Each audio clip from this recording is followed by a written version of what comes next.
ಕಷ್ಟಪಟ್ಟಿದ್ದೀರಾ. ಈ ಇದನ್ನು ಮಧುಸೂದನ್ ರೆಡ್ಡಿ ಗಾರು ಮತ್ತು ನಮ್ಮ ತುಪ್ಪಿಲ ವೆಂಕಟೇಶ್ ಗುರುಗಳು ಇಬ್ಬರು ಇದನ್ನು ಉದ್ಘಾಟನೆ ಮಾಡಬೇಕಂತ ಕೇಳ್ಕೊಳ್ತೀವಿ.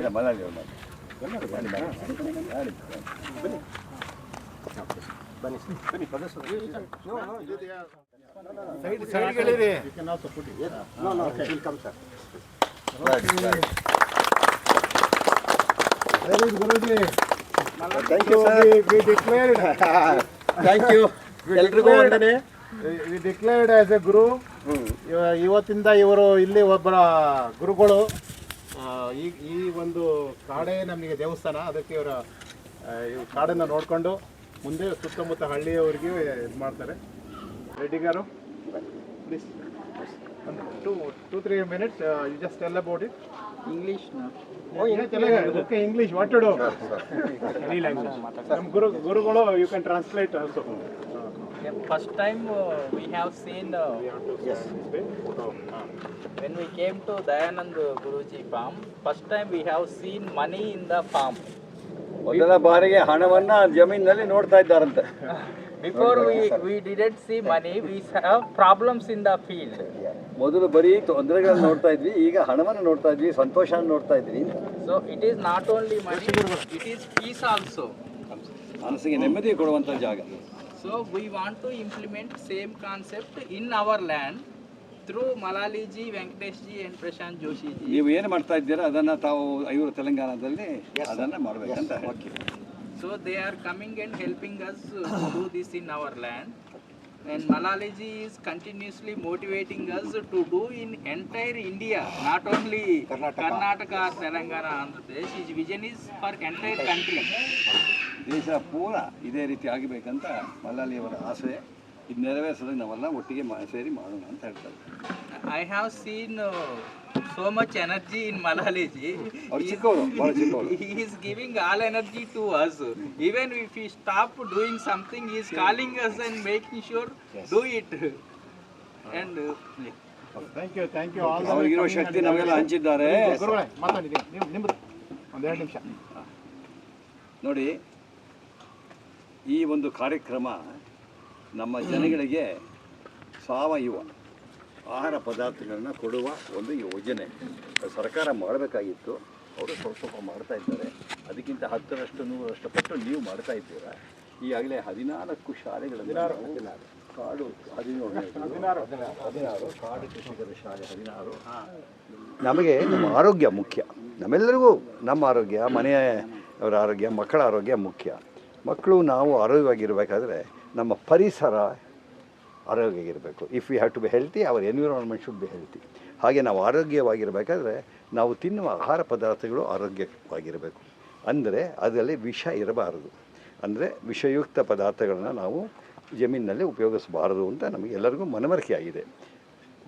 ದನದ ಗೊಬ್ಬರ ಅದು ಇದು ಉಪಯೋಗಿಸ್ಕೊಂಡು ನಾವು ಬೆಳೆಸ್ಬೋದು.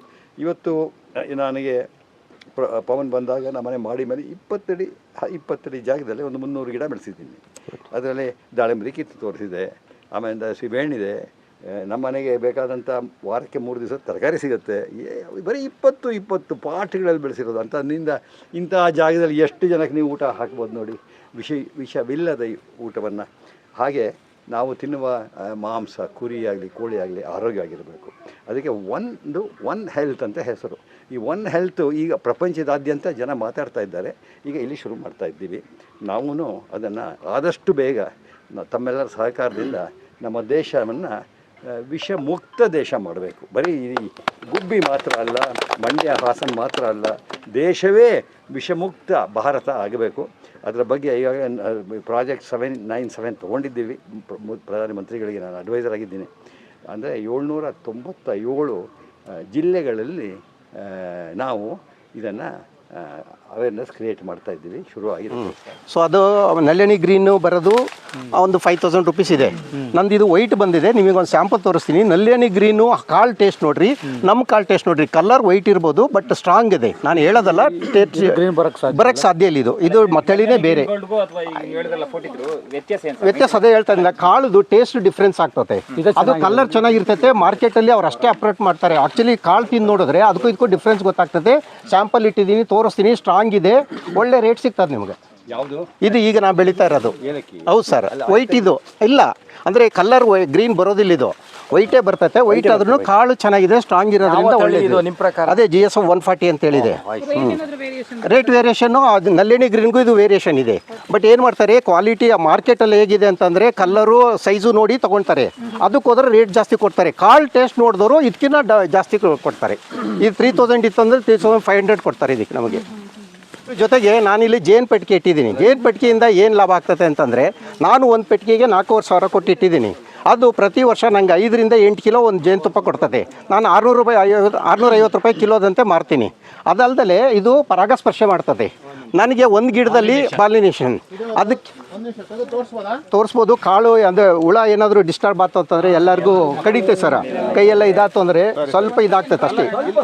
ಫ್ರೂಟ್ ಇದೆ, ಆಮೇಲೆ ತರಕಾರಿ ಗಿಡ ಹಾಕಿದ್ದೀನಿ. ನಾನು ಹೊರಗಡೆ ಸರ್ ಹೇಳ್ದಂಗೆ ಏನು ಹೊರಗಡೆಯಿಂದ ತರೋದಿಲ್ಲ. ಮಾರ್ಕೆಟಿಂಗ್ ಎಲ್ಲ ನನಗೇನು ಮನೆಗೆ ಬೇಕೋ ಅಷ್ಟೇ. ಟೊಮಟೊ, ಬದನೆಕಾಯಿ, ಮೆಣಸಿನ್ಕಾಯಿ, ಕ್ಯಾಪ್ಸಿಕಮ್ಮು, ಆಮೇಲೆ ಫ್ರೂಟ್ಸು, ಕರ್ಬೇವಿದೆ, ನಾಟಿ ಕರ್ಬೇವಿದೆ. ಕೋಕೋನಟ್ ಇದೆ, ಬಾರ್ಡ್ರಲ್ಲಿ ಇದಾವೆ ಸರ್. 70 ಗಿಡ ಇದ್ದಾವೆ.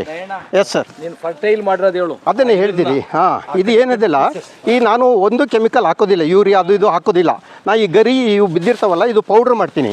ಪೌಡ್ರ್ ಮಾಡಿಬಿಟ್ಟು ಇಲ್ಲಿ ಮಲ್ಚಿಂಗ್ ಅಂತ ಮಾಡಿಬಿಟ್ಟು ಇದಕ್ಕೆ ಮಾಡ್ತೀನಿ. ಮಲ್ಚಿಂಗ್ ಮಾಡಿ ನನ್ನ ಎರೆಹುಳು ಹೇಗಿದೆ? ಎರೆಹುಳು ಫುಲ್ ಇದೆ ಸರ್. ನಾನು ಸಾಯಿಲ್ ಟೆಸ್ಟ್ ಮಾಡಿಸಿದ್ದೀನಿ, ಸೂಟಬಲ್ ಇದೆ. ವಾಟರ್ ಟೆಸ್ಟ್ ಮಾಡಿಸಿದ್ದೀನಿ, ಅದು ರಿಪೋರ್ಟ್ ಇಟ್ಕೊಂಡಿದ್ದೀನಿ, ಅದಕ್ಕೆ ತೋರಿಸ್ತೀನಿ. ಏನು ಸರ್, ಅದೇ ಈಗೆಲ್ಲ ಸೀಸನ್ ಈಗ ಸ್ಟಾರ್ಟ್ ಆಯ್ತು, ಹಾರ್ವೆಸ್ಟ್ ಆಗಿ ಈಗ ಸ್ಟಾರ್ಟ್. ನೆಕ್ಸ್ಟ್ ಮಂತಲ್ಲಿ ಫುಲ್ ಇದು ಬಂದ್ಬಿಡ್ತದೆ ಸರ್. 1 ಎಕರೆ ಏನಾಯ್ತು ಇದು 2 ಎಕರೆ ಸರ್. ಈಗ ನೀರು ಎಷ್ಟು ಹೇಗೆ ಬರ್ತಾ ಇದೆ? ನೀರು ಸಫಿಷಿಯೆಂಟ್ ಇದೆ, ಇನ್ನೂ 1 ಎಕರೆಗೆ ಆಗೋಷ್ಟು ಇದೆ ಸರ್ ನಮ್ಮಲ್ಲಿ. ಬೋರ್ವೆಲ್? ಬೋರ್ವೆಲ್ ಇದೆ ಸರ್, ಸ್ಟಾರ್ಟಿಂಗ್ ಇದೆ. 2 ಇಂಚ್ ಬರ್ತಾ ಇದೆ ಸರ್. ಬೋರ್ ಹೋಗಿದೆ ಡೀಪ್? 480. ಹಾಂ ಸರ್. ಗುರುಗಳು ಬನ್ನಿ. ಬನ್ನಿ ಸರ್. ಇಲ್ಲಿ ನಿಂತ್ಕೊಳ್ಳಿ 1 ನಿಮಿಷ, ಒಂದು 2 ಮಿನಿಟ್ಸ್. ಅಡಿಕೆ ಬಗ್ಗೆನೆ. ಹಾಂ ಸರ್.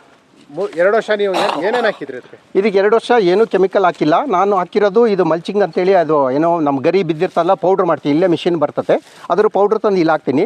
ಅದಕ್ಕೆ ನಾನು ನಾಟಿ ಹಸು ಸಾಕಿದ್ದೀನಿ, ಅದು ಗೊಬ್ಬರ ಹಾಕ್ತೀನಿ. ಆಮೇಲೆ ಇಷ್ಟೇ ನಾನು ಮೇಂಟೈನ್ ಮಾಡ್ತೇವೆ, ಹೊರಗಡೆ ಏನು ಇದು ಮಾಡ್ತಾ ಇಲ್ಲ. ಹೇಳಿ. ನಾನೇ ಕೇಳ್ತೀನಿ. ಎಸ್ ಸರ್, ಹೇಳಿ. ಯಾಕಂದ್ರೆ ಟೈಮ್ ಇಲ್ಲ. ಜೀವಾಮೃತ ಒಂದು ಹಾಕಂತೀನಿ. ಈಗ ರೈತರು, ಈ ಪಕ್ಕದ ರೈತರುಗಳು ಏನೇನೋ ಹಾಕ್ತಾರೆ. Yes sir. ಅದಕ್ಕೂ ಇದಕ್ಕೂ ಎಷ್ಟು ಸೇವ್ ಆಯ್ತು ನಿಮಗೆ? ನನಗೆ ಆ್ಯಕ್ಚುಲಿ ನಾನು ರಿಯಲ್ಲಾಗಿ ಹೇಳ್ಬೇಕಂದ್ರೆ, ನಾನು ಫಸ್ಟ್ ಇಯರ್ ಬಂದಾಗ 1,30,000 ರೂಪೀಸ್ ಗೊಬ್ಬರಕ್ಕೆ ಕೊಟ್ಟಿದ್ದೆ. ಈಗ ನಾನು ಟೋಟಲಿ ನಾನು ಹಸುದು ಮತ್ತು ನಾನು ಈ ಗೌರಿ ಪೌಡ್ರ್ ಹಾಕಿರೋದ್ರಿಂದ ನನಗೆ ಕಾಸ್ಟ್ ಏನು ಗರಿದು ಪೌಡ್ರ್ ಮಾಡಿದ್ಮೇಲೆ 60,000 ಎಕ್ಸ್ಪೆನ್ಸ್ ಬಂದಿದೆ. ನಾನು ಆಲ್ಮೋಸ್ಟ್ 70,000 ಸೇವ್ ಮಾಡಿದ್ದೀನಿ 2 ಎಕರೆಗೆ. 2 ಎಕರೆಗೆ. ಎಷ್ಟು ಹೋಯ್ತು? ಏನು 2 ಎಕರೆಲ್ಲಿ ಎಷ್ಟು ಕೊಟ್ರಿ? ಅಲ್ಲ ಸರ್, ನಾನು ಈಲ್ಡ್ ಅಲ್ಲ ಹೇಳ್ತಾ ಇರೋದು, ಗೊಬ್ಬರದ್ದು ಹೇಳ್ತಾ ಇದ್ದೀನಿ ನಾನು ಡಿಫ್ರೆನ್ಸ್. ಹಾಂ ಸರ್. ಕೆಮಿಕಲ್ ಹಾಕಿದಾಗ ನನಗೆ ಈಲ್ಡ್ ನನಗೆ 8 lakhs ಇತ್ತು. ಕರೆಕ್ಟ್ ಸರ್, ಎಕ್ಸ್ಪೆನ್ಸ್ ಬಂತು. ನಾನು ಇನ್ನೇನಾದ್ರೂ ಎಕ್ಸ್ಪೆನ್ಸ್ ಬಂತ? ಏನಿಲ್ಲ, ಮೇಂಟೆನೆನ್ಸ್ ಅಷ್ಟೇ, ವಾಟರ್ ಮೇಂಟೆನೆನ್ಸ್ ಅಷ್ಟೇ ಬಿಟ್ಟರೆ ನೀವು ತಿರುಗಾಡೋದು ನಮ್ಮ ಲೇಬರು ಅಷ್ಟೇ, ಮತ್ತೇನಿಲ್ಲ ಸರ್. ಎಷ್ಟು ಕೊಟ್ರಿ? 2 ಲಕ್ಷ. 2 ಲಕ್ಷ ನಾನು ಸ್ಟಾರ್ಟಿಂಗ್ ಕೊಟ್ಟಾಗ ನನಗೆ ಟೋಟಲಿ 2 ಎಕರೆಯಿಂದ 8 ಲಕ್ಷ ಬಂದಿತ್ತು. ಈಗ ನಾನು ಗೊಬ್ಬರ ಹಾಕಿದಾಗ 10 ಲಕ್ಷ ಬಂದಿದೆ. 20 ಕ್ವಿಂಟಲ್ ತೆಗಿತಾ ಇದ್ದೀನಿ ಈಗ. ಗೊಬ್ಬರ ಅಂದ್ರೆ ಈ ಗೊಬ್ಬರ ಜನ ಆ ಗೊಬ್ಬರ ಅಲ್ಲ, ಆರ್ಗ್ಯಾನಿಕ್ ಅದಲ್ಲ, ಕೆಮಿಕಲ್ ಅಲ್ಲ. ನಾನು ಇಷ್ಟೊತ್ತು ಹೇಳಿದ್ನಲ್ಲ, ಮಲ್ಚಿಂಗ್ ಮಾಡಿ ನಂದು ಹಸುವಿಂದು ನಾಟಿ ಹಸು ಗೊಬ್ಬರ 10 lakh sir. 10 lakh, 5 lakh, 2 lakh difference. 5 lakh 1 acre. Yes sir. 5 lakh. Yes sir. ಅಡಿಕೆದು. ಅದು ಬಿಟ್ರೆ ತೆಂಗಲ್ಲಿ ಏನಾಗೈತೆ, ಟೋಟಲಿ 70 ಗಿಡ ಇದ್ದಾವೆ. ನಾನು ತಗೊಂಡಾಗ 125 ಕಾಯಿ ಬಿಡ್ತಾಯಿತ್ತು ನನ್ನ ಗಿಡಕ್ಕೆ ವರ್ಷಕ್ಕೆ. ಟೋಟಲಿ ಈಗ ನಾನು 150 ಕಾಯಿ ತೆಗಿತಾ ಇದ್ದೀನಿ. ಅದ್ರದ್ದು ಎಷ್ಟು ಉಂಟು? ಅದು ಇನ್ಕಮ್ ಹೇಳ್ತೀನಿ ಸರ್. ಏನಿದೆ 2 ಟೈಪ್ ಇದೆ, ಅದನ್ನು ಕ್ಲಾಸಲ್ಲಿ ಹೇಳ್ಬಿಡ್ತೀನಿ. ಇದು ಏನು ಮಾಡ್ಲಿಕ್ಕೆ ಬರೋದಿಲ್ಲ, ಇದು ಮಿನಿಮೈಸ್ ಮಾಡೋಕ್ಕಾಗೋದಿಲ್ಲ. ಅದು ನ್ಯಾಚುರಲ್ ಆಗಿ ಆಗ್ತೈತೆ. ಅದು ಸೀಸನ್ ವೈಸು ಬೇಸಿಗೆಗೆ ಅದು ಆಗ್ತದೆ.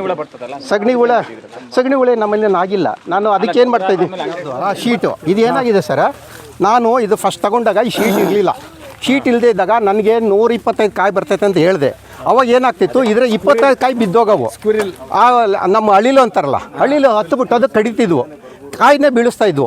ನನಗೆ ಈಗ ಹತ್ತಕ್ಕೆಲ್ಲ ಸ್ಲಿಪ್ ಆಗ್ತದೆ, ಹೋಗೋದಿಲ್ಲ 100% ಸರ್. ನಾನು ಹೇಳಿದ ಒಂದು ಕಾಯಿ ಬಿದ್ದಿರೋದು ಕಾಣೋದಿಲ್ಲ ನೋಡಿ, ಅದು ಬಿದ್ದಿರೋದು ಬಲ್ತಿರೋ ಕಾಯಿ ಅಷ್ಟೇ. ಹಳ್ಳಿಲು ತಿಂದಿರೋದಲ್ಲ, ಅದು ಬಲ್ತ್ ಕಾಯಿ ಬಿದ್ದಿದೆ, ಕೊಬ್ಬರಿ ಕಾಯಿ ಅದು. ಎಕ್ಸಾಕ್ಟ್ಲಿ ಹಳ್ಳಿಲು ಬಿದ್ದಿರೋದಿದ್ರೆ ಇಲ್ಲಿ ಸುತ್ತ ಬಿದ್ದಿರ್ತಿದ್ವು, ಹಳ್ಳಿಲು ಹತ್ತಿಲ್ಲ ಅಂದ್ರೆ ಸ್ಲಿಪ್ ಆಗ್ತಾ ಇದ್ದೀನಿ. 1 ನಿಮಿಷ. ಎಷ್ಟು ಒಂದು ಗಿಡಕ್ಕೆ 6 ತಿಂಗಳಾದ್ಮೇಲೆ 60 ರೂಪಾಯಿ ಕೊಡ್ತೀನಿ, 1.5 ವರ್ಷ ಆದ್ಮೇಲೆ 100 ರೂಪಾಯಿ ಕೊಡ್ತೀನಿ. ಆಗುತ್ತೆ ಆಯ್ತು ಸರ್. ಅದೇ ಹೇಳಿದ್ನಲ್ಲ ಸರ್, 1,80,000 ಆಗ್ತದೆ ಬರೀ ನರ್ಸರಿಲೇನೆ. ನಿಮ್ಮದೇ ಬೀಜ? ನಮ್ಮದೇ ಬೀಜ. ಇದೇ ತಳಿ ಇಲ್ಲೇ ಇದೆ, ತೋರಿಸ್ತೀನಿ ಬೀಜನೂ. ನಮ್ಮ ಅಡಿಕೆ ಬಂದಿದ್ದೆ, ನಾನು ಇದು ಮಾಡಿದ್ದೀನಿ, ಸ್ಯಾಂಪಲ್ ಅಡಿಕೆನೂ ಇಟ್ಟಿದ್ದೀನಿ. ಅಲ್ಲ ಸ್ವಲ್ಪ ಅಲ್ಲಿ ಮುಳ್ಳಿದೆ ಅಲ್ಲ, ಅದೇ ಗುಲಾಬಿದು. ಅದಕ್ಕೆ ಜಾಸ್ತಿ ಜನ ಕರ್ಕೊಬರಲ್ಲ ಜಮೀನಲ್ಲೇ ಇರಲಿಲ್ಲ, ಅವ್ರ ಡೌಟ್ಸು ಕ್ಲಿಯರ್ ಆಗ್ತಾವೆ ಸರ್. ನಮಗೂ ಒಂದು ಇದು ಸಿಗ್ತದೆ ಬಂದ್ರೂ. Encouragement yes sir. ಇದು ಬೇರೆದೇನಾರ ಮಾಡ್ತೀರಾ ಸರ್? ಇದೊಂದೇನಾ? ಇದು ಒಂದೇ ಮಾಡ್ತಾ ಇದ್ದೀವಿ ಸದ್ಯ. ಇನ್ನೊಂದು ಪ್ಲಾನಿಂಗ್ ಇದೆ ಸರ್, ಬೇರೆ ಕಡೆ ಒಂದು ಮಾಡಿ ಡಿಮ್ಯಾಂಡ್ ಇದೆ, ತೆಂಗು ಮಾಡ್ಬೋದಲ್ಲ? ಮಾಡ್ಬೋದು ಸರ್. ತೆಂಗು ಏನಾಗ್ತದೆ ಅದು ಡಿಪೆಂಡ್ ಸರ್. ಹಾಂ, ಲೇಬರ್ ಬೇಕು ಭಾಳ. ಹೌದು, ಬೇರೆ ಐಟಮ್ಸ್ ಮಾಡ್ಬೋದು, ಫ್ಲವರು, ಶೋ ಪ್ಲಾಂಟ್ಸು ಆ ಥರ ಮಾಡೋಕ್ಕೆ ಪ್ಲ್ಯಾನ್ ಮಾಡಿ. ಎಕ್ಸಾಕ್ಟ್ಲಿ ಮೇಡಮ್ ಏನು ಅಬ್ಸರ್ವ್ ಮಾಡಿದ್ರೆ ರೈಟ್ ಅದು. ನೆಕ್ಸ್ಟ್ ಇದಕ್ಕೆ ಕರೆಕ್ಷನ್ ಮಾಡ್ತೀನಿ. ಇನ್ನೊಂದು ಕಡೆ ನಾನು ಜಾಗ ಇಲ್ದಿದ್ದಕ್ಕೆ ಇದು ಮಾಡಿದ್ದೀನಿ. ಬೇರೆ ಲ್ಯಾಂಡಲ್ಲಿ ನೀವು ಹೇಳ್ದಂಗೆ 10 ಅಡಿಗೆ ಒಂದೊಂದು ಹಾಕಬೇಕು. 10 ಅಡಿ ಸಫಿಷಿಯೆಂಟ್ ಇಲ್ಲ, ಅಷ್ಟೇ ಅದು ಇದಾಗೋದು ನೋಡಿದ್ದೀನಿ ನಾನು. ನೋಡ್ಕೊಂಬಂದೆ ನಾನು ಸ್ಟಡಿ ಮಾಡಿರೋದು. 10 ಅಡಿಗೆ ಸಫಿಷಿಯೆಂಟ್ ಆಗ್ತದೆ. ಹಾಂ, ಆಗ್ಬೋದು, ಕರೆಕ್ಟು. ಬಟ್ ಇದನ್ನೇ ಮಾಡ್ತೀವಿ ಅಂತಂದ್ರೆ 10 ಅಡಿ ಸಾಕು. ಅದು ಅರಿಶಿನ ಸರ್, ಏಲಕ್ಕಿನೂ ಅಲ್ಲ, ಬಾಳೆನೂ ಅಲ್ಲ, ಅರಿಶಿನ. ಅದನ್ನು ಅರಿಶಿನ ಹಾಕೋಬೋದು. ಅದು ಬೆಳೆದೀನಿ, ಒಂದು 30 ಕಿಲೋ ಬೆಳೆದಿದ್ದೀನಿ ಆಲ್ರೆಡಿ. ಸ್ಯಾಂಪಲ್ ಇಟ್ಟಿದ್ದೀನಿ ಈಗ ಸೇಲ್ಗೆ. ಶುಂಠಿ ಹಾಕಿದ್ದೆ ಸರ್, ಇದೆ, ಅದು ಸ್ಯಾಂಪಲ್ ತೋರಿಸ್ತೀನಿ ಸರ್. ಅದು ಬೆಳೆದಿದ್ದೇನೆ. ಹೋಗೋಣ ಬನ್ನಿ ಸರ್. ಆಯಿತು, ಓಕೆ. ಆಮೇಲೆ ನಾಟಿದು ಕರ್ಬೇವಿನ ಸೊಪ್ಪಿದೆ. ಆ ಸ್ಮೆಲ್ಲು ನೀವು ಮಾರ್ಕೆಟ್ದು ಸ್ಮೆಲ್ ನೋಡಿ ಸರ್. ಹಾಂ, ಆಟೋಮೇಷನ್ ಬಗ್ಗೆ ಒಂಚೂರು ಎಕ್ಸ್ಪ್ಲನೇಷನ್ ಬೇಕು. ಓಕೆ, ಅದನ್ನು ಮಾಡೋಣ ಈಗ ಕ್ಲಾಸಲ್ಲೇ. ಇದು ಮಾಡೋಣ. ಮಹೇಶ್ ಅಂತ ನೀವು ಅಂದರೆ ಬಿ ಫಾರ್ಮ್ ಹೆಂಗೆ ಸರ್ ನಮ್ಮದು? ಕೃಷಿಕನ ಇಲ್ಲ ಜೇನು ಕೃಷಿಕರು. ಎರಡೂ ಇದೆ, ಜೇನು ಕೃಷಿ ಮತ್ತು ರೆಗ್ಯುಲರ್ ಫಾರ್ಮಿಂಗ್ ಇದೆ. ಸೊ ನೀವು ಬಂದು ಹಿಂಗೆಲ್ಲ ಎಕ್ಸ್ಟ್ರಾಕ್ಷನ್ ಮಾಡಿ ಕೊಟ್ಟು ಹೋಗ್ತೀರಾ? ಎಸ್, ಇಲ್ಲಿ ತಗೊಂಡು ಹೋಗ್ತೀವಿ ಸರ್. ತಗೊಂಡೋಗ್ತಾರೆ. ಟ್ರೈನಿಂಗು ಕೊಟ್ಟಾರೆ. ಸರ್ ಇದೆ ಸರ್ ಮಾರ್ಕೆಟ್ ಎಲ್ಲ ಕಡೆ. ಅಲ್ಲ, ಎಲ್ಲಿ ಮಾರ್ಕೆಟ್? ಬೆಂಗಳೂರು, ಮೈಸೂರು, ಸೊ ಆಂಧ್ರಕ್ಕೂ ಹೋಗುತ್ತೆ. ಅರೌಂಡ್ 100 ಮೆಂಬರ್ಸ್ ಇದ್ದಾರೆ ಸರ್, ಸಾಸ್ ಸ್ಟೂಡೆಂಟ್ಸ್ ಈಗ. ಸರಿ ಸರ್, 1,000 ಮಾಡ್ತೀವಿ ತಗೊಳ್ಳಿ. ಮಾಡೋಣ ಸರ್, ಇನ್ನೂ ಜಾಸ್ತಿ 1,000 ಆಗಲಿ. ಕಡಿಯಲ್ವ ಸರ್ ಇವು? ಸರ್ ಇವು ಕಡಿಯಲ್ಲ. ಚಿಟ್ಟು ಜೇನು ಅಂತೇಳಿ ಕಡಿಯೋದಿಲ್ಲ. ಯಾವುದೇ ಜೇನಾದ್ರೂ ಒಂದೇನಪ್ಪ ಅಂತಂದ್ರೆ ಡಿಸ್ಟರ್ಬ್ ಮಾಡಿದ್ರೆ ಒಂದು ನಿಮಿಷ ಯಾರೋ ಹೇಳಿ, ಒಬ್ರು ಹೇಳಿ. ಎಸ್, ಕೇಳ್ಬಿಡೋಣ. ಚುಚ್ಚುತ್ತೆ. ಜೇನು ಇದರಲ್ಲಿ ಪ್ರಭೇದದಲ್ಲಿ ಮುಳ್ಳಿಲ್ದಲೇ ಇರೋದು ಒಂದೇ ನಸುರಿ ಜೇನು ಅಥವಾ ಮುಜಂಟಿ ಜೇನು, ಅದು ಸ್ಟ್ರಿಂಗ್ಲೆಸ್ ಬೀಸ್ ಅಂತ ಕರಿತೀವಿ. ಅದು ಬಿಟ್ಟರೆ ಎಲ್ಲ ಜೇನುಗಳು, 4 ಬಗೆಯ ಜೇನುಗಳು ಕೂಡ ಚುಚ್ಚುತ್ತೆ. ಯಾವಾಗ ಅಂದರೆ ಅವಕ್ಕೆ ನೋವು ಮಾಡಿದಾಗ. ನಾವು ಅವಕ್ಕೆ ನೋವು ಮಾಡ್ದಲೆ ಅವನ್ನ ಕ್ಲೀನಾಗಿ ಹ್ಯಾಂಡಲ್ ಮಾಡಿದ್ರೆ ಅವು ಏನೂ ಮಾಡಲ್ಲ. ಇದು ಏಪಿಸ್ ಮಿಲಿಫೆರಾನಾ? ಏನು ಯಾವುದು ಇದು? Indica sir sir. Indica. So ಇವಾಗ ಆಲ್ರೆಡಿ ನೋಡಿ ಇದು ತುಂಬಿದೆ. ಇದನ್ನು ಆಲ್ರೆಡಿ ಸೂಪರು ಮೇಲ್ಗಡೆ ಇದು ತುಂಬಿ ಸೆಕೆಂಡ್ ಸೂಪರಿಗೆ ಕೊಡ್ತಾ ಇದೀವಿ ಇದನ್ನ. ಸೊ ಈಗ ಆಲ್ರೆಡಿ ಇದರಲ್ಲಿ ಹನಿ ಹಾರ್ವೆಸ್ಟ್ ಇದೆ. ಬಟ್ ಏನು ಅಂದ್ರೆ ಸೈಡಲ್ಲಿ ಕಟ್ಟಿದೆ. ನೀವೇ ಕೊಡ್ತೀರಾ? ಹೌದು ಸರ್, ಕಾಲೋನೀಸ್ ಎಲ್ಲ ನಾವೇ ಕೊಡ್ತೀವಿ. ಏನು ಕಾಸ್ಟ್ ಹೇಳ್ತಾರೆ? ಅದೇ 4,500 ಒಂದು ಬಾಕ್ಸು. ಕಾಸ್ಟ್ ಕೇಳ್ಕೊಳ್ಳಿ. ಆಯಿತು. ಸ್ವಲ್ಪ ದೂರ ಇದೆ ಸರ್, ಸೈಡಲ್ಲ ಇದೆ. ಓಕೆ, ಕಡಿಯಲ್ಲ ತಾನೆ ಎಲ್ಲರಿಗೂ? ಕಡಿಯಲ್ಲ, ಡಿಸ್ಟರ್ಬ್ ಮಾಡಿದ್ರೆ ಅಷ್ಟೇ. ಹೇಳ್ಬೇಕು ಕಡಿಯುತ್ತೆ ಅಂತ.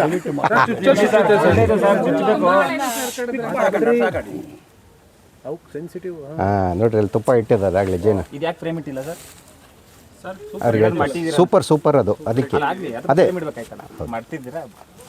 ಸೊ ಇದು ನಮ್ಮಲ್ಲಿ ಇದು ಮಲ್ಟಿಫ್ಲೋರಾ ಹನಿ ಅಂತ ಕರಿತೀವಿ. ಯಾಕಂದರೆ ನಮ್ಮಲ್ಲಿ ಯಾವುದು ಸಿಂಗಲ್ಲು ಈಲ್ಡ್ ಇಲ್ಲ. ಅಂದರೆ ನೋಡಿದ್ರೆ ಪರಂಗಿ ಇದೆ, ಏಲಕ್ಕಿ ಇದೆ, ಅಡಿಕೆ ಇದೆ, ತೆಂಗಿದೆ. ಸೊ ಸುಮಾರು ಎಲ್ಲ ಥರದ್ದು ಫ್ಲವರಿಂಗ್ಸಲ್ಲಿ ಶೇಖರಣೆ ಆಗುತ್ತೆ. ನೋಡಿ ಇನ್ನೊಂದೇನು ಅಂದರೆ ಬೇರೆ ಕಡೆ ಕರಾವಳಿ ಭಾಗದಲ್ಲಿ ಫ್ಲವರಿಂಗ್ ಸ್ಮೆಲ್ ಬರೋವಂಥ ಒಂದು ಯಾವುದೇ ಥರದ ಜೇನುತುರದ್ದು ಇರಲ್ಲ ನಮ್ಮದು. ಯಾಕಂದರೆ ನಮ್ಮದ್ರಲ್ಲಿ ಮಾಯ್ಶ್ಚರೈಸ್ ಕಡಿಮೆ ಇರುತ್ತೆ ಫ್ಲವರ್ ಸ್ಮೆಲ್ ಕುತ್ಕೊಳೋದ್ರಲ್ಲಿ. ಒಳ್ಳೆ ಹನಿ, ತುಂಬಾ ಕ್ಲಾಸ್, ಫಸ್ಟ್ ಕ್ಲಾಸ್ ಹನಿ ಇಡ್ಬೋದು. ಜಾಸ್ತಿ ದಿವಸ ಇಡ್ಬೋದು, ಪ್ರಿಸರ್ವ್ ಮಾಡಿ ಇಡ್ಬೋದು. ಇದನ್ನು ನಾವು 2 ಥರನೂ ಮಾಡ್ತೀವಿ. ಒಂದು ರಾ ಹನಿ ಅಂತಲೂ ಮಾಡ್ತೀವಿ, ಇನ್ನೊಂದು ಪ್ರೋಸೆಸ್ಡ್ ಹನಿ ಅಂತಲೂ ಮಾಡ್ತೀವಿ. ಸೊ ಪ್ರೋಸೆಸ್ ಹನಿ ಅಂತಂದರೆ ನಮ್ಮ KVK ಇಲ್ಲಿ ಇಂಥ ಇದರಲ್ಲಿ ಕೊಟ್ಬಿಟ್ಟು ಇದೇ ಹನಿನ ಹಿರೇಳಿ, ಅದೇ KVK ಹಿರೇಳಿ. ಅದೇ ಹೇಳಿಬಿಡಿ, ಆಮೇಲೆ ಇದು ಮಾಡೋಣ. ಇದನ್ನು ಹನಿ ತಕ್ಕೊಡೋದಾ? ಮಿಷನ್ ತರಲ್ಲ, ಎಕ್ಸ್ಟ್ರಾಕ್ಷನ್ ಮಿಷನ್. ಪ್ರೋಸೆಸ್ ಮಾಡಿ ಅಲ್ಲ, ಎಕ್ಸ್ಟ್ರಾಕ್ಷನ್ ಮಿಷನ್. ಹಾಂ, ತರ್ರಿ. ಮತ್ತೆ ಹೆಂಗೆ ಗೊತ್ತಾಗಬೇಕು? ಇದು ನಿಮ್ಗೆ ಯಾರನ್ನ ಅನಿಬೇಕು ಅಂದ್ರೆ ಅಲ್ಲಿ ಇಟ್ಟಿದ್ದಾರೆ ಡೆಮೋ. ಹೌದು, ಸ್ವಲ್ಪ ಅವ್ರು ಶೂಟಿಂಗ್ ಮಾಡ್ಕೊಂಡ್ರೆ ಸ್ವಲ್ಪ ಹಿಂದೆ ಬನ್ನಿ ಸರ್. ನೀವು ಇದೆ ಅಲ್ವಾ ಸರ್ ಹೇಳಿದ್ದೀವ? ಹೌದು. ಇದು ಒಂದ್ಸತಿ ತೆಗೆದು ಬಿಟ್ಟಿದ್ವಿ ಆಲ್ರೆಡಿ. ಇದ್ರಲ್ಲಿ ತೆಗೆದು ತಿರ್ಗಾ ಕಟ್ಟಿದ್ವಿ. 3ನೇ ಸತಿ ಸರ್. ಇದು ಆಗ್ಲೇ ಒಂದು 15 ಡೇಸ್ ಆಗಿರ್ಬೋದು. 20 ಡೇಸ್ ಆಗಿದೆ. 20 ಡೇಸ್ ಆಗಿದೆ ಸರ್, ಮತ್ತೆ ಬಂದಿದೆ. 20 ಡೇಸ್ ಆಗಿದೆ. ಇದು 4ನೇ ಸತಿ. 4ನೇ ಸರಿ ತೆಗಿತಾ ಇರೋದು ಇದು ಈ ಸೀಸನ್ ಅಲ್ಲಿ. ಸೋರ್ಸ್ ಇದು ಫ್ಲವರ್ಸ್ ಏನಿರ್ತದಲ್ಲ, ಹೂವಿನ ಗಿಡಗಳು, ಅದೇ ಫುಡ್ ಅದಕ್ಕೆ ಎಲ್ಲ ಸುತ್ತ ಇದೆ. ಈಗ ನಾವು ಇದು ತೆಂಗಿದೆ, ರೋಸ್ ಇದೆ, ಅಡಿಕೆದು ಬರ್ತತೆ, ಚೆಂಡು ಹೂವು ಹಾಕಿದ್ದೀನಿ, ಅದಾವೆ. ಅಡಿಕೆದು ಬರುತ್ತೆ. ಅಡಿಕೆದು ಇದ್ರ ಫ್ಲೇವರೇ ಬರ್ತದೆ ಸರ್. ಇದಾಯ್ತು ಅಂತಂದ್ರೆ ಅಂದರೆ ನೀವು ತೆಗೆದು ಲೇಟ್ ಆಗಿದೆ ಅಂತ ಮೇಲೆ ಬಂದಿದ್ದಲ್ಲ? ಹಂಗಲ್ಲ, ಫ್ರೇಮು ಇಡ್ಬೇಕಾರೆ ಇದು ಮಾಡಿ ಇದ್ರಲ್ಲಿ ತೆಗಿಬಹುದು, ಎಕ್ಸ್ಟ್ರಾಕ್ಟ್ ಮಾಡಿ. ಸೊ ಇದು ಏನಾಗಿದೆ ಅಂದ್ರೆ ಸೈಡ್ ಕಟ್ಟಿದೆ. ಸೊ ಅದನ್ನ ಹಂಗೆ ಕಟ್ ಮಾಡ್ಬಿಟ್ಟು ಪೂಮ್ ಹನಿ ತರ ಮಾಡ್ಬೋದು. ಸರ್ ಸ್ವಲ್ಪ ಸೈಡಲ್ಲಿ ಇರಿ ಸರ್. ಫುಲ್ ಅದೇ ನೋಡ್ರಿ, ಚೆನ್ನಾಗಿ ಬಂದಿದೆ ನೋಡ್ರಿ. ಅದು ಮೊಟ್ಟೆ ಇಟ್ಟಿಲ್ವಾ? ಮೊಟ್ಟೆ ಇಟ್ಟಿಲ್ಲ ಸರ್, ಒಟ್ಟು ಇಟ್ಟಿಲ್ಲ, ಸ್ವಲ್ಪ ದೂರನೇ ಇದೆ. ಕಟ್ ಮಾಡ್ತಾರೆ. ಇವಾಗ ಇದೇಳ್ತಾವೆ ಹುಳ, ಇದೇಳ್ತಾವೆ ಈಗ. ಸ್ವಲ್ಪ ಹೌದು, ಈಗ ಡಿಸ್ಟರ್ಬ್ ಆಗ್ತಾವೆ ಹುಳ. ನಿಮ್ಮ ಆರೋಗ್ಯಕ್ಕೆ ನೀವೇ ಕಾರಣ. ಜವಾಬ್ದಾರರು. ಹಾಂ, ಅದು ಆ್ಯಕ್ಚುಲಿ ಒಳ್ಳೇದೇ ಏನ್ ಅಂತ. ಗೊತ್ತಾ, ಇವಾಗ ಇದು ಯಾವುದೋ ಒಂದು ಫಂಕ್ಷನಿಗೆ ಬಂದಿದೆ, ಹೋಗ್ಬಿಟ್ಟು ಹುಳ ಕಡಿಸ್ಕೊಂಡು ಹೋಗ್ತೀವಿ ಅಂತ ಅನ್ಕೊಳ್ಳೋದು ಬೇಡ ಅಂತ ಅಷ್ಟೇ. ಹೋಗೋಣ, ಸ್ಟಾರ್ಟ್ ಮಾಡೋಣ ಸರ್. ಲೇಟ್ ಆಗ್ತಾ, ಹೌದು ಇದೇ ಲಾಸ್ಟ್, ಹೋಗ್ಬಿಡೋಣ. ಹ್ಯಾಪಿ ಫಾದರ್ಸ್ ಡೇ ನೋಡಿ ಇವತ್ತು. ಹನಿ ಡೇ ನೋಡಿ. ಸೊ ಇದೇ ತೋಟದಲ್ಲಿ ಸರ್ ಹೈಯೆಸ್ಟ್ ಒಂದು ಫ್ರೇಮಲ್ಲಿ 960 ಗ್ರಾಮ್ ಹನಿ ಬಂದಿದೆ ಒಂದು ಇದಕ್ಕೆ, ಒಂದು ಏರಿಲಿ. ಒಂದು ಏರಿಗೆ. ಅಲ್ಲ ನಿಮ್ಗೇನು ಸೋರ್ಸ್ ಇದೆ ಬಿಡಿ. ನಾ ಹೇಳಿದ್ನಲ್ಲ ಸರ್, ಈಗ ಏನು ಓಪನ್ ಕಾಣ್ತೈತೆ, ನಾವೇನು ಮುಚ್ಚಿಟ್ಟಿಲ್ಲಲ್ಲ, ನೀವು ಎಲ್ಲ ವಿಸಿಟ್ ಮಾಡಿದ್ದೀರಿ. ಹಾಂ ಸರ್, ಹೊರಗಡೆ ನಾ ಹೇಳೋದು 1 to 1.5 ಕಿಲೋಮೀಟರ್ ಹೋಗ್ತಾ ಇದೆ ಸರ್. ಸ್ಪೀಸಿಸ್ ಇದೆ ನಿಮ್ಮ ಜಮೀನಲ್ಲಿ? ಸ್ಪೇಸಸ್ಸು ಜಾಸ್ತಿ ಜಾಸ್ತಿ. ಜಯಂಚ ಮತ್ತೆ ಅಕ್ಸಣಬು ಇದು ಬೆಳೆದಷ್ಟು ಚೆನ್ನಾಗಿ ಬರ್ತದೆ. ಹೌದು ಸರ್, ಅಕ್ಸಣಬು ಅಕ್ಸಂಡು. ಇವೆರಡು ಯಾಕಂದ್ರೆ ಹಳದಿ ಬಣ್ಣದ ಹೂಗಳಾಗಿರೋದ್ರಿಂದ ಯಾವಾಗ ಬೇಕಾದ್ರೂ ಅದ್ರಲ್ಲಿ ನೆಕ್ಟರು ಚೆನ್ನಾಗಿ ಸಿಗುತ್ತೆ, ಪೋಲನ್ಸು ಚೆನ್ನಾಗಿ ಸಿಗುತ್ತೆ. ಅಂಡ್ ನಾವು ಜೇನು ಕೃಷಿ ಮಾಡಬೇಕಾದ್ರೆ, ಸಾವಯವ ಕೃಷಿ ಮಾಡಬೇಕಾದ್ರೆ ಅದರಲ್ಲೂ ಈ ಥರ ಹಾಕಿದ್ರೆ ಅಡಿಕೆ ಮಧ್ಯದಲ್ಲಿ ಒಂದು ಫ್ಲವರಿಂಗ್ಸಿಂದ ಜೇನುಗೂ ಆಗುತ್ತೆ, ಇನ್ನೊಂದು ಹಸಿರೆಲ್ಲ ಗೊಬ್ಬರನೂ ಆಗುತ್ತೆ. ಅದು ಅದಕ್ಕೆ ಕಾಡು ಒಳ್ಳೇದು.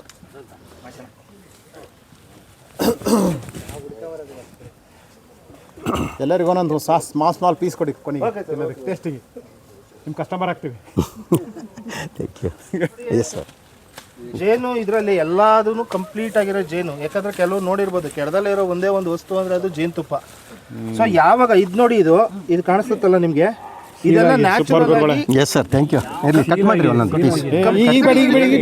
ಹೇಳಿ ಅಲ್ಲಿ ಕೊಡಿ ನ್ಯಾಚುರಲ್ ಆಗಿ ಹೇಳಿ ಕಂಪ್ಲೀಟ್ ಆಗಿ ಇದೆಲ್ಲ ಕಂಪ್ಲೀಟ್ ಆಗಿ ಶೀಲ್ಡ್ ಆಗಿದೆ. ಓಕೆ. ಇದ್ರಲ್ಲಿ ಏನು ಅಂದ್ರೆ ಜೇನುನೊಣ ತನ್ನ ಇದನ್ನ ಕೂಡಿಟ್ಟಾದ್ಮೇಲೆ ಅದರಲ್ಲಿರೋ ನೀರಿನಂಶ ಎಲ್ಲ ತೆಗೆದಾದ್ಮೇಲೆ ಈ ತರ ಶೀಲ್ಡ್ ಮಾಡುತ್ತೆ. ಅದು ಪ್ಯೂರೆಸ್ಟ್ ಜೇನುತುಪ್ಪ. ಅಂಡ್ ಅದು ಹುಳಿ ಬರಲ್ಲ. ಸೇಮ್ ಅದನ್ನ ಹೆಂಗ್ ತೆಗೆದ್ರು ಹಂಗೆ. ಇದೆಯಲ್ಲ ನೋಡಿ, ಇದೆಲ್ಲ ಕಂಪ್ಲೀಟ್ ಆಗಿಲ್ಲ ಇನ್ನ. ಓಕೆ ಓಕೆ ಓಕೆ, ಇದರಲ್ಲಿ ಇನ್ನ ಮಾಯಿಶ್ಚರ್ ಇರುತ್ತೆ, ಶೀಲ್ಡ್ ಆಗುತ್ತೆ ಈ ತರ. ಅದಕ್ಕೆ ನೀವು ಸಪರೇಟ್ ಇದು ಮಾಡಿದ್ರಾ? ಅದರಲ್ಲೇ ಬಂದಿದೆ, ಇದು ಪೋರ್ಷನ್ ಆಗಿಲ್ಲ, ಅದು ಆಗಿದೆ. ಇನ್ಕಂಪ್ಲೀಟ್. ಇದನ್ನು ಜೇನುತುಪ್ಪನೇ, ಬಟ್ ಏನು ಅಂದ್ರೆ ಇದನ್ನ ಸ್ಟಾಕ್ ಮಾಡೋದಕ್ಕಾಗಲ್ಲ ನಾವು. ಕ್ವಾಲಿಟಿ ಹೋಗುತ್ತೆ. ಕ್ವಾಲಿಟಿ ಎಲ್ಲ ಹುಳಿ ಬರ್ತದೆ. ಜೇನುತುಪ್ಪ ಹುಳಿ ಬಂದ್ಬಿಡುತ್ತೆ ಇದರಲ್ಲಿ. ಯಾಕಂದ್ರೆ ಜೇನುತುಪ್ಪ ಇರುತ್ತೆ, ನೀರಿನ ಅಂಶ ಇದ್ರೆ ಜೇನುತುಪ್ಪ ಕೆಡೋದು. ಸೊ ಇದನ್ನ ನೀವು ಎಷ್ಟು ವರ್ಷ ಬೇಕಾದ್ರೂ ಹಿಡಿದು ಕೆಡಲ್ಲ ಇದು. ತೊಳಿ ಸರ್, ತೊಳಿ.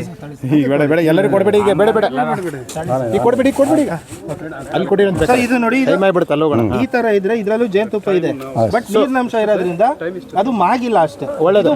ಆಯ್ತು, ಬನ್ನಿ. ಇದು ಬಾಟಮ್, ಇದು ಕೆಳಗಡೆ ಮೇಲಲ್ಲ? ಹೌದು ಸರ್, ಏನಿಲ್ಲ. ಒಂದೇ ನಿಮಿಷ ಕಟ್ ಮಾಡೋದು ಹೇಳ್ತಾ ಇದ್ದೀನಿ. ಬೇರೆ ಕಟ್ ಮಾಡಿದ್ದೀರಿ ಸರ್. ಅಲ್ಲ, ಇದು ಹೆಂಗ್ ಕಟ್ ಮಾಡಿದ್ರಿ ನೀವು? ಸರ್ ಈಗ ಕೆಳಗಡೆ ನೋಡಿ ಇಲ್ಲಿ. ಅಲ್ಲ, ಇದು ಕ್ವಾಲಿಟಿ ನೀವು ಕಂಟ್ರೋಲ್ ಮಾಡಬೇಕು ಅಂದ್ರೆ ಇದನ್ನ ನೀವು ವಾಪಸ್ ಸಪ್ರೇಟ್ ಕಟ್ ಮಾಡಿದಿರಲ್ಲ, ಜನಗಳು ಹೆಂಗ್ ಗೊತ್ತಾಗಬೇಕು ಅಂದ್ರೆ ಇದು ಆಗಿಲ್ಲ ಅಂದ್ರೆ ಓಪನ್ ಆಗಿಲ್ಲ ಅಂತ. ಸರ್ ಇದು ಓಪನ್ ಆಗಿದೆ, ಇದು ಆಗಿಲ್ಲ ಅಂತ. ಈ ತರ ಶೀಲ್ಡ್ ಆಗಿದ್ರು ಆಗಿದೆ ಅಂತ, ಬಂದಿದೆ ಅಂತ. ಇದು ಸಪ್ರೇಟ್, ಇದನ್ನ ನೀವು ಮಿಕ್ಸ್ ಮಾಡಲ್ಲ ಅಂದ್ರೆ ಮಿಕ್ಸ್ ಮಾಡ್ತೀವಿ. ಎಲ್ಲ ತೆಗಿಬೇಕಾದ್ರೆ ಹಂಗೆ ಮಾಡೋದಕ್ಕಾಗಲ್ಲ, ಅದಕ್ಕೆ 3 ತರ ವೆರೈಟಿ ಮಾಡ್ತೀವಿ. ಯಾ ದೇವಿ ಸರ್ವಭೂತೇಷು ಮಾತೃರೂಪೇಣ ಸಂಸ್ಥಿತ ನಮಸ್ತಸ್ಯೈ ನಮಸ್ತಸ್ಯೈ ನಮಸ್ತಸ್ಯೈ ನಮೋ ನಮಃ. ಸಕಲ ಜೀವಿಗಳಿಗೂ ಜೀವನಾಧಾರವಾದ ಭೂಮಿ ತಾಯಿಯನ್ನು ನಮಸ್ಕರಿಸುತ್ತಾ ಆಗಮಿಸಿರುವ ಎಲ್ಲ ರೈತರ ಮಿತ್ರರೇ, ಮನುಷ್ಯರಾಗಿ ಹುಟ್ಟಿದ ಮೇಲೆ ನಾವು ಜೀವನ ಮಾಡಲೇಬೇಕು. ಜೀವನ ಮಾಡಬೇಕು ಅಂತ ಆದರೆ ನಮಗೇನೆಲ್ಲ ಬೇಕು? ನಾವು ಯಾವುದೇ ಜಾತಿಯಲ್ಲಿ ಹುಟ್ಟಲಿ, ಯಾವುದೇ ಧರ್ಮದಲ್ಲಿ ಹುಟ್ಟಲಿ, ಪ್ರತಿಯೊಬ್ಬರು ಅವರ ಜಾತಿ ಅವರ ಧರ್ಮಕ್ಕೆ ಸರಿಯಾಗಿ ದೇವರ ಪೂಜೆಯನ್ನು, ದೇವರಲ್ಲಿ ಪ್ರಾರ್ಥನೆಯನ್ನು ಮಾಡ್ತಾರೆ. ಮಾಡುವಾಗ ಏನು ಕೇಳ್ತಾರೆ?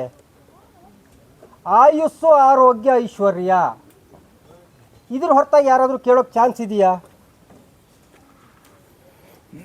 ಹಾಗಾದರೆ ಇದು 3 ಸಿಗೋದು ಎಲ್ಲಿ?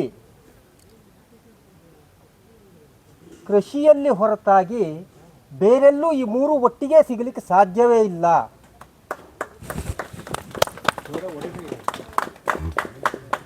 ನೋಡಿ, ನಾವು ಆರೋಗ್ಯ ಸರಿ ಇಲ್ಲ ಅಂತ ಡಾಕ್ಟ್ರ್ ಹತ್ರ ಹೋಗ್ತೀವಿ. ಡಾಕ್ಟ್ರ್ ಏನು ಹೇಳ್ತಾರೆ?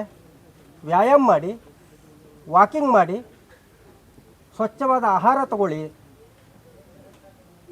ಆನಂತರ ಅವ್ರು ಮೆಡಿಸಿನ್ ಕೊಡೋದು. ನಮ್ಮ ಕೃಷಿ ಭೂಮಿಯಲ್ಲಿ ನಾವು ಕೆಲಸ ಮಾಡಿದರೆ ನಾವು ಪ್ರತ್ಯೇಕವಾದ ವ್ಯಾಯಾಮ ಅವಶ್ಯಕತೆ ಇದೆಯಾ? ತುಂಬ ಇದೆ, ನಾನು ಮಾತಾಡ್ತಾ ಹೋದರೆ ತುಂಬ ವಿಷಯ ಆಗತ್ತೆ. ಹಾಗೆ ತುಂಬ ಜನ ಹೇಳ್ತಾರೆ ಕೃಷಿಯಲ್ಲಿ ಏನೂ ಇಲ್ಲ, ಕೃಷಿಯಲ್ಲಿ ಏನಿಲ್ಲ. ಆ ಏನೂ ಇಲ್ಲ ಹೇಳೋರು ನನ್ನ ಹತ್ರ ಬನ್ನಿ, ನನಗೆ ಉತ್ತರ ಕೊಡಲಿ, ನಾನು ಕೇಳೋ ಪ್ರಶ್ನೆಗಳಿಗೆ ಅವ್ರು ಉತ್ತರ ಕೊಡಲಿ. ಕೃಷಿಯಲ್ಲಿ ಜೀವನ ಮಾಡೋಕ್ಕಾಗಲ್ಲ. ನಿಮ್ಮಲ್ಲೇ ಒಂದು ಪ್ರಶ್ನೆ ಕೇಳ್ತೇನೆ, ಕೃಷಿಯಲ್ಲಿ ಏನೂ ಇಲ್ಲ ಅಂತ ಆದರೆ ಕೃಷಿ ಭೂಮಿಯನ್ನು ಪುಕ್ಕಟೆ ಕೊಟ್ಟೋಗ್ಬೇಕಲ್ಲ ರೈತರು? ಯಾಕೆ ಕೊಡ್ತಾ ಇಲ್ಲ? ದಿನ ಬೆಳಗಾದ್ರೆ ಕೃಷಿ ಭೂಮಿಯ ರೇಟ್ ಯಾಕೆ ಏರ್ತಾ ಇದೆ? ಸ್ವಲ್ಪ ನಮ್ಮಲ್ಲಿ ನಾವು ಯೋಚನೆ ಮಾಡೋಣ. ಹಾಗೆ ಕೃಷಿಯಷ್ಟು ಸುಲಭ ಯಾವುದೂ ಇಲ್ಲ, ಕೃಷಿಯಷ್ಟು ಕಷ್ಟ ಯಾವುದೂ ಇಲ್ಲ. ಹೇಗೆ ನಮಗೆ ಬದುಕಲು ಪೃಥ್ವಿ ಅಪ್ಪ ತೇಜೋ ವಾಯು ಆಕಾಶ, ಭೂಮಿ ಗಾಳಿ ನೀರು ಬೆಳಕು ಹಾಗೂ ಈ ಒಂದು ಪ್ರಕೃತಿ ಪಂಚಭೂತಗಳ ಅವಶ್ಯಕತೆ ಇದೆಯೋ, ಕೃಷಿಯಲ್ಲಿರೋದು ಕೇವಲ ಐದೇ ವಿಷಯ ಕೃಷಿಯಲ್ಲಿರೋದು. ಆ 5 ವಿಷಯಗಳನ್ನು ನೀವು ಅರ್ಥ ಮಾಡಿಕೊಂಡು ಬಿಟ್ಟರೆ ಕೃಷಿಯಷ್ಟು ಸುಲಭ ಇನ್ಯಾವುದೂ ಇಲ್ಲ. ಹಾಗಾದರೆ 5 ವಿಷಯ ಯಾವುದು? ಯಾಕೆ, ಯಾವಾಗ, ಎಷ್ಟು, ಹೇಗೆ, ಇದಿಷ್ಟಕ್ಕೆ ನೀವು ಉತ್ತರ ಕಂಡುಕೊಂಡು ಬಿಟ್ರೆ ಕೃಷಿಯಷ್ಟು ಸುಲಭ ಇನ್ಯಾವುದೂ ಇಲ್ಲ. ಇದ್ರ ಬಗ್ಗೆ ಚರ್ಚೆ ಮಾಡೋಣ. ಯಾಕೆಂದರೆ ನನಗೆ ಸೀಮಿತ ಒಂದು 10 ನಿಮಿಷ ಅವಧಿ ಕೊಟ್ಟಿರೋದಕ್ಕೆ ನಾನು ಹೇಳಿರೋ ವಿಷಯಗಳ ಬಗ್ಗೆ ಚರ್ಚೆ ಮಾಡೋಕ್ಕೆ ಊಟದ ನಂತರ ಇಟ್ಕೊಳ್ಳೋಣ. ಯಾರು ನಿಜವಾಗಿ ಕೃಷಿ ಮಾಡಬೇಕು ಅಂತ ಆಸಕ್ತಿ ಇದೆ ಅವರೆಲ್ಲ ಕೂತ್ಕೊಳ್ಳಿ. ನೀವು ಏನೇ ಪ್ರಶ್ನೆ ಕೇಳಿ ನಾನು ಉತ್ತರ ಕೊಡಬಲ್ಲೆ. ನನ್ನ ಅನುಭವವನ್ನು ನಾನು ನಿಮ್ಮ ಜೊತೆ ಹಂಚ್ಕೋತೀನಿ. ಹಾಗಾದರೆ ಕೃಷಿ ಮಾಡಿದವರೆಲ್ಲ ಗೆಲ್ತಾರಾ? ಖಂಡಿತ ಇಲ್ಲ. ಕೃಷಿ ಮಾಡಿದವರೆಲ್ಲ ಸೋಲ್ತಾರಾ? ಖಂಡಿತ ಇಲ್ಲ. ಯಾಕೆ? ಒಬ್ಬನಿಗೆ ಗೆಲುವಿದೆ ಅಂತ ಆದಮೇಲೆ ಪ್ರತಿಯೊಬ್ಬರಿಗೂ ಗೆಲುವಿರಲೇಬೇಕಲ್ವಾ? ಹಾಗಾದರೆ ಯಾಕೆ ಸೋಲ್ತಾರೆ? ಇದೆಲ್ಲ ವಿಷಯಗಳ ಬಗ್ಗೆ ನಂತರದ ಒಂದು ಇದರಲ್ಲಿ ನಾವು ಚರ್ಚೆ ಮಾಡೋಣ. ನಾವು ಎಲ್ಲ ಸೋಲ್ತಾ ಇದ್ದೀವಿ, ಯಾಕೆ ಸೋಲ್ತಾ ಇದ್ದೀವಿ, ಹೇಗೆ ಸೋಲ್ತಾ ಇದ್ದೀವಿ, ಗೆಲ್ಲೋಕೆ ಏನು ಮಾಡಬೇಕು, ಇದ್ರ ಬಗ್ಗೆ ಊಟದ ನಂತರ ಚರ್ಚೆ ಮಾಡೋಣ. ನನಗೆ ಸರಿಸುಮಾರು 1 ವರ್ಷದ ಹಿಂದೆ ಯಾವುದೋ ಒಂದು ಸಂದರ್ಭದಲ್ಲಿ ಮಳ್ಳಿಗೌಡರ ಪರಿಚಯ ಆಯಿತು. ಹಿಂಗೆ ಬರೀ ಫೋನಲ್ಲಿ ಮಾತಾಡಿದ್ದು. ಸ್ವಾಭಾವಿಕ ನೀವೇನು ಮಾಡ್ತಾಯಿದ್ದೀರಾ, ಏನು ಮಾಡ್ತಾಯಿದ್ದೀರಾ ಅನ್ನೋ ಒಂದು ಚರ್ಚೆ ಬಂದಾಗ ನಾನು ನನ್ನ ತೋಟದ ಬಗ್ಗೆ ಹೇಳಿದೆ. ನನಗೆ ನಿಮ್ಮಂಥವ್ರು ಬೇಕು, ಇದನ್ನು ಎಲ್ಲರ ಕಡೆ ಹಬ್ಬಿಸೋಣ ಅಂತ ಹೇಳಿದ್ರು. ಅಲ್ಲಿ ಕಾಡು ಕೃಷಿಯ ಒಂದು ವ್ಯವಸ್ಥೆ ಬಂತು.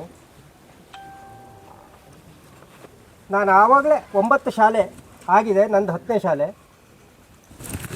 ಈ ಕಾಡು ಕೃಷಿ ಶಾಲೆ ಇದೆಯಲ್ಲ, ಇದನ್ನು ಅವರೊಂದು ಏಕವ್ಯಕ್ತಿಯಾಗಿ ಅವರು ಪ್ರಯತ್ನ ಮಾಡಿ 9 ಶಾಲೆಗಳನ್ನು ಮಾಡಿದರು. ನಾನು ಅವರಿಗೆ ಅದೇ ಹೇಳ್ತಾ ಇದ್ದೆ, ಕಾಡು ಕೃಷಿ ಮಾಡಬೇಕು ಅಂತಾದಾಗ ಉದ್ದೇಶ ಏನಪ್ಪ?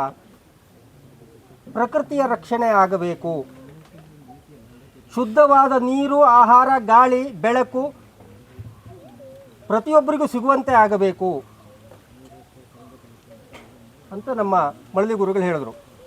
ನಾನು ಅವ್ರಿಗೆ ಒಂದೇ ಪ್ರಶ್ನೆ ಇಟ್ಟೆ, ನೀವು ಈ ವಿಷಯವನ್ನು ರೈತರ ಹತ್ರ ತಗೊಂಡು ಹೋಗಿ, ಎದುರಿ ಕುರ್ಚಿ ಮೇಲೆ ಕೂತ್ಕೋತಾರೆ, ಮುಗಿಯೋ ತನಕ ಯಾರೂ ಮಾತಾಡೋಲ್ಲ. ಮುಗಿದ ನಂತರ ಒಂದೇ ಪ್ರಶ್ನೆ ಅವರಿದ್ದು ಬರೋದು, ನಾವು ಇಷ್ಟೆಲ್ಲ ಮಾಡ್ತೀವಿ, ನಮಗೇನು ದುಡ್ಡು ಸಿಗತ್ತೆ? ಯಾವ ರೈತರಿಗೂ ಪ್ರಕೃತಿಯ ರಕ್ಷಣೆ ಆಗಲಿ, ಗಾಳಿ ನೀರು ಇದೆಲ್ಲ 2ನೇ ಹಂತದಲ್ಲಿ ಯೋಚನೆ ಮಾಡ್ತಾರೆ. ಮೊದಲ ಹಂತದಲ್ಲಿ ಯೋಚನೆ ಮಾಡೋದು ದುಡ್ಡು. ಇದಕ್ಕೆ ಉತ್ತರ ಕೊಡೋಕ್ಕಾಗತ್ತಾ ಅಂದರು. ನಾನು ಹೇಳಿದೆ, ನಾನು ಕೊಡ್ತೀನಿ ಬನ್ನಿ. ನನ್ನ ತೋಟದಲ್ಲಿ 1 ಎಕರೆಯಲ್ಲಿ 38ಕ್ಕೂ ಅಧಿಕ ಬೆಳೆಗಳಿದ್ದಾವೆ.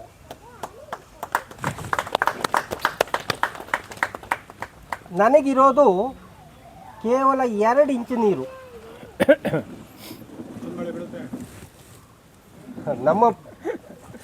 ಈಗ ನಿಮ್ಮಲ್ಲೂ ಅದು ದೊಡ್ಡ ಪ್ರಶ್ನೆ ಬರುತ್ತೆ. ಸರ್ ಮಾತಾಡುವಾಗಲೂ ಹೇಳಿದ್ರು, 6 ಮೀಟರ್ ಮಳೆ 6 ತಿಂಗಳ ಹೌದು 6 ತಿಂಗಳ ಇದು ಅಂತ 6 ಮೀಟರ್ ಮಳೆ. ನಮ್ಮ ದೌರ್ಭಾಗ್ಯ ಏನು ಗೊತ್ತಾ, ನೋಡೋರಿಗೆ ಈಗ ಹೇಳ್ತಾರಲ್ಲ ದೂರದ ಬೆಟ್ಟ ಕಣ್ಣಿಗೆ ನುಣ್ಣಗೆ ಅಂತ. ಮಲೆನಾಡಿನವರು ಅಂತ ಆದ್ರೆ ಫ್ರೂಟ್ಸ್ ಅವರಷ್ಟು ನೆಮ್ಮದಿಯ ಜೀವನ ಯಾರಿಗೂ ಇಲ್ಲ ಅಂತ, ಅಂದ್ರೆ ನೀರಿನ ವಿಷಯದಲ್ಲಿ. ನಮ್ಮ ದೌರ್ಭಾಗ್ಯ ಮಳೆಗಾಲದಲ್ಲಿ ತೊಳೆದು ಹೋಗ್ತೀವಿ, ಬೇಸಿಗೆಯಲ್ಲಿ ಒಣಗಿ ಹೋಗ್ತೀವಿ. ಬೇಸಿಗೆಯಲ್ಲಿ ಕುಡಿಯೋಕ್ಕೂ ನೀರು ಇರಲ್ಲ ನಮಗೆ, ಮಳೆಗಾಲದಲ್ಲಿ ನೀರನ್ನು ಕಂಟ್ರೋಲ್ ಮಾಡೋಕ್ಕೆ ಆಗೋಲ್ಲ. ಎರಡಕ್ಕೂ ನಾವು ಪ್ರತಿ ವರ್ಷ ಅನುಭವಿಸ್ತೀವಿ ಅದನ್ನ. ಅದಕ್ಕೆ ಉತ್ತರ ಹೇಗೆ ಕಂಡುಕೊಂಡಿದ್ದೀರಿ? ಯಾಕೆಂದರೆ ವೇಳೆ ಸ್ವಲ್ಪ ಊಟದ ಸಮಯ ಆಗ್ತಾ ಬಂತು, ಎಲ್ಲರಿಗೂ ಹಸುವಾಗ್ತಾ ಇದೆ. ಚರ್ಚೆ ಮಾಡೋಣ, ಮುಂದಿನ ಹಂತದಲ್ಲಿ ಚರ್ಚೆ ಮಾಡೋಣ. ನಾನು 35 ಬೆಳೆ ಬೆಳಿತೀನಿ, 18 ಲಕ್ಷ ರೂಪಾಯಿವರೆಗೆ ಆದಾಯ ತೆಗಿತೀನಿ ಒಂದು ಎಕರೆಯಲ್ಲಿ. ನೀರಿರೋದೆಷ್ಟು? ಕೇವಲ 2 ಇಂಚು. ನಾನು ಇಲ್ಲಿ ನಿಮ್ಮೆದ್ರಿಗೆ ಹೇಳೋದು ಸುಲಭ. ನಾಳೆ ನೀವು ಯಾರೋ ಒಬ್ಬರು ನನಗೆ ಸುದ್ದಿ ಇಲ್ಲದೇನೋ ಅಥವಾ ನನಗೆ ಸುದ್ದಿ ಕೊಟ್ಟೋ ನನ್ನ ತೋಟಕ್ಕೆ ಬಂದರೆ ಅದು ಇರಬೇಕಲ್ವಾ? ಇವತ್ತು ಯೂಟ್ಯೂಬ್ಗಳಲ್ಲಿ ತುಂಬ ವೀಡಿಯೋಗಳು ಕಾಣ್ತವೆ, ನಾವು ಫೋನ್ ಮಾಡಿದರೆ ರೆಸ್ಪಾನ್ಸೇ ಮಾಡೋಲ್ಲ, ನಾವು ತೋಟಕ್ಕೆ ಬರ್ತೀವಿ ಅಂದರೂ ಟೈಮ್ ಕೊಡೋಲ್ಲ. ನನಗೆ ಸ್ವತಃ ಅನುಭವ ಆಗಿದೆ ಅದು. ನಾನು ಬರ್ತೀನಿ ನಿಮ್ಮ ತೋಟಕ್ಕೆ ಅಂದರೆ ನನಗೆ ಒಂದು 4-5 ವೀಡಿಯೋಗಳನ್ನು ನೋಡಿ ನಾನು ಕಾಂಟ್ಯಾಕ್ಟ್ ಮಾಡಿದಾಗ ನನಗೆ ಅವಕಾಶ ಕೊಟ್ಟಿಲ್ಲ ಅವ್ರು ಬರೋಕ್ಕೆ.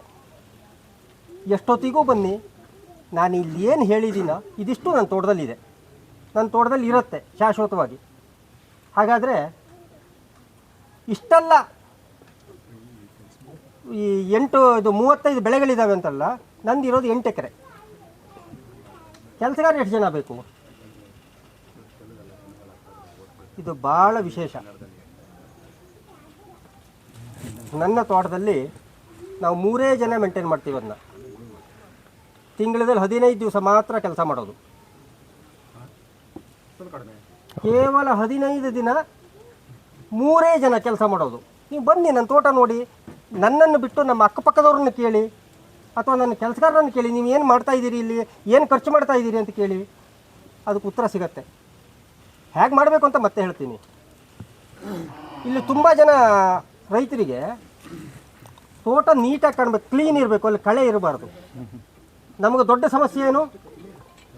ಎಲ್ಲ ರೈತರಿಗೂ ದೊಡ್ಡ ಸಮಸ್ಯೆ ಬರೋದು ಕಳೆ. ಹಾಗಾದರೆ ಆ ಕಳೆಯನ್ನು ಬೆಳೆಯನ್ನಾಗಿ ಯಾಕೆ ನಾವು ಪರಿವರ್ತನೆ ಮಾಡಬಾರ್ದು? ಅಲ್ಲಿ ಬರುವ ಪ್ರತಿಯೊಂದು ಗಿಡ ನಮಗೆ ಆದಾಯ ಕೊಡುವಂಥದ್ದಾದರೆ ನಾವು ಯಾಕೆ ಮಾಡಬಾರ್ದು? ಅದನ್ನ ಒಂದಷ್ಟು ಚರ್ಚೆಗಳನ್ನು ಮಾಡಬೇಕು. ಹಾಗೆ ಇಲ್ಲಿ ಹಿರಿಯ ರೈತರಿದ್ದೀರಿ, ನಮಗೆ ಇನ್ನೊಂದಷ್ಟು ನಿಮ್ಮ ಹತ್ರ ಪ್ರಶ್ನೆ ಇದೆ. ಸ್ವತಃ ನಾನು ಮಾಡಿದ್ದು ಅದನ್ನೇ, ಈಗ ಅದನ್ನ ನಾನು ತಿದ್ದುಕೊಂಡಿದ್ದೀನಿ. ನಿಮ್ಮ ಮಕ್ಕಳು ಎಷ್ಟು ಜನ ತೋಟಕ್ಕೆ ಬರ್ತಾ ಇದ್ದಾರೆ? ಉತ್ತರ ಕೊಡಬಲ್ಲರ? ಕೈಯತ್ತಿ ಒಬ್ಬರೇ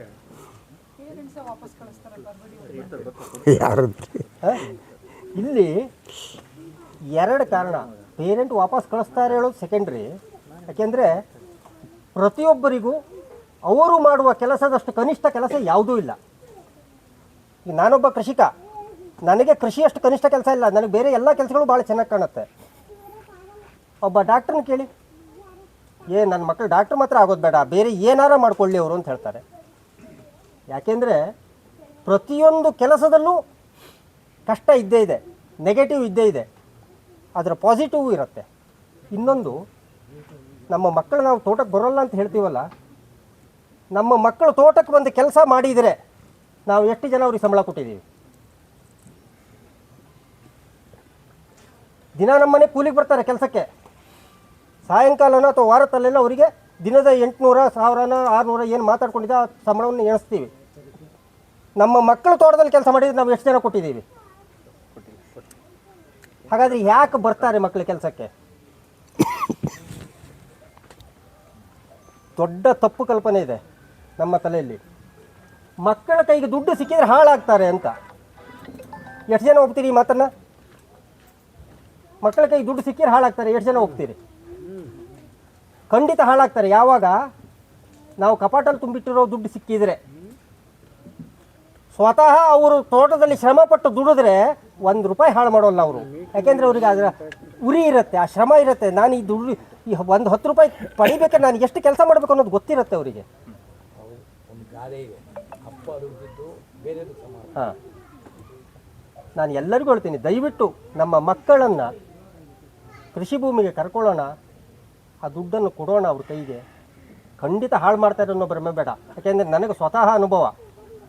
ನನ್ನ ಮಗಳು PUC ಸೆಕೆಂಡ್ ಇಯರು, ಮಗ 9ನೇ ಕ್ಲಾಸು. ಅವ್ರು ಮನೇಲಿದ್ದಾರೆ ಅಂತ ತೋಟಕ್ಕೆ ಬರಲೇಬೇಕು. ಸಾಯಂಕಾಲ ಅವ್ರಿಗೆ ಒಂದಷ್ಟು ಅಮೌಂಟನ್ನು ಕೊಡ್ತೀನಿ. ಅವರು ಅದಷ್ಟು ದುಡ್ಡನ್ನು ತಗೊಂಡು ಹೋಗಿ ಒಂದು ಗೋಲ್ಕ ಮಾಡ್ಕೊಂಡಿದ್ದಾರೆ, ಅದ್ರೊಳಗೆ ಹಾಕ್ತಾರೆ. ನಾಳೆ ಅವ್ರಿಗೆ ಖರ್ಚಿಗೆ ಬೇಕು ಅಂದ್ರೆ ನನ್ನ ಕಿಸಿಗಿಂದ ಕೇಳ್ತಾರೆ, ಬಿಟ್ಟರೆ ಆ ದುಡ್ಡನ್ನು ಮುಟ್ಟೋಲ್ಲ. ಹಾಗಾದ್ರೆ ದುಡ್ಡು ಅವ್ರ ಕೈಗೆ ದುಡ್ಡು ಸಿಕ್ಕಿದ್ರೆ ಅವ್ರು ಖರ್ಚು ಮಾಡಬೇಕಲ್ಲ, ಯಾಕೆ ಮಾಡ್ತಾ ಇಲ್ಲ? ಅವ್ರಿಗೆ ಗೊತ್ತು ಅದು ದುಡಿದು ಆ ಶ್ರಮ ಏನು ಅನ್ನೋದು.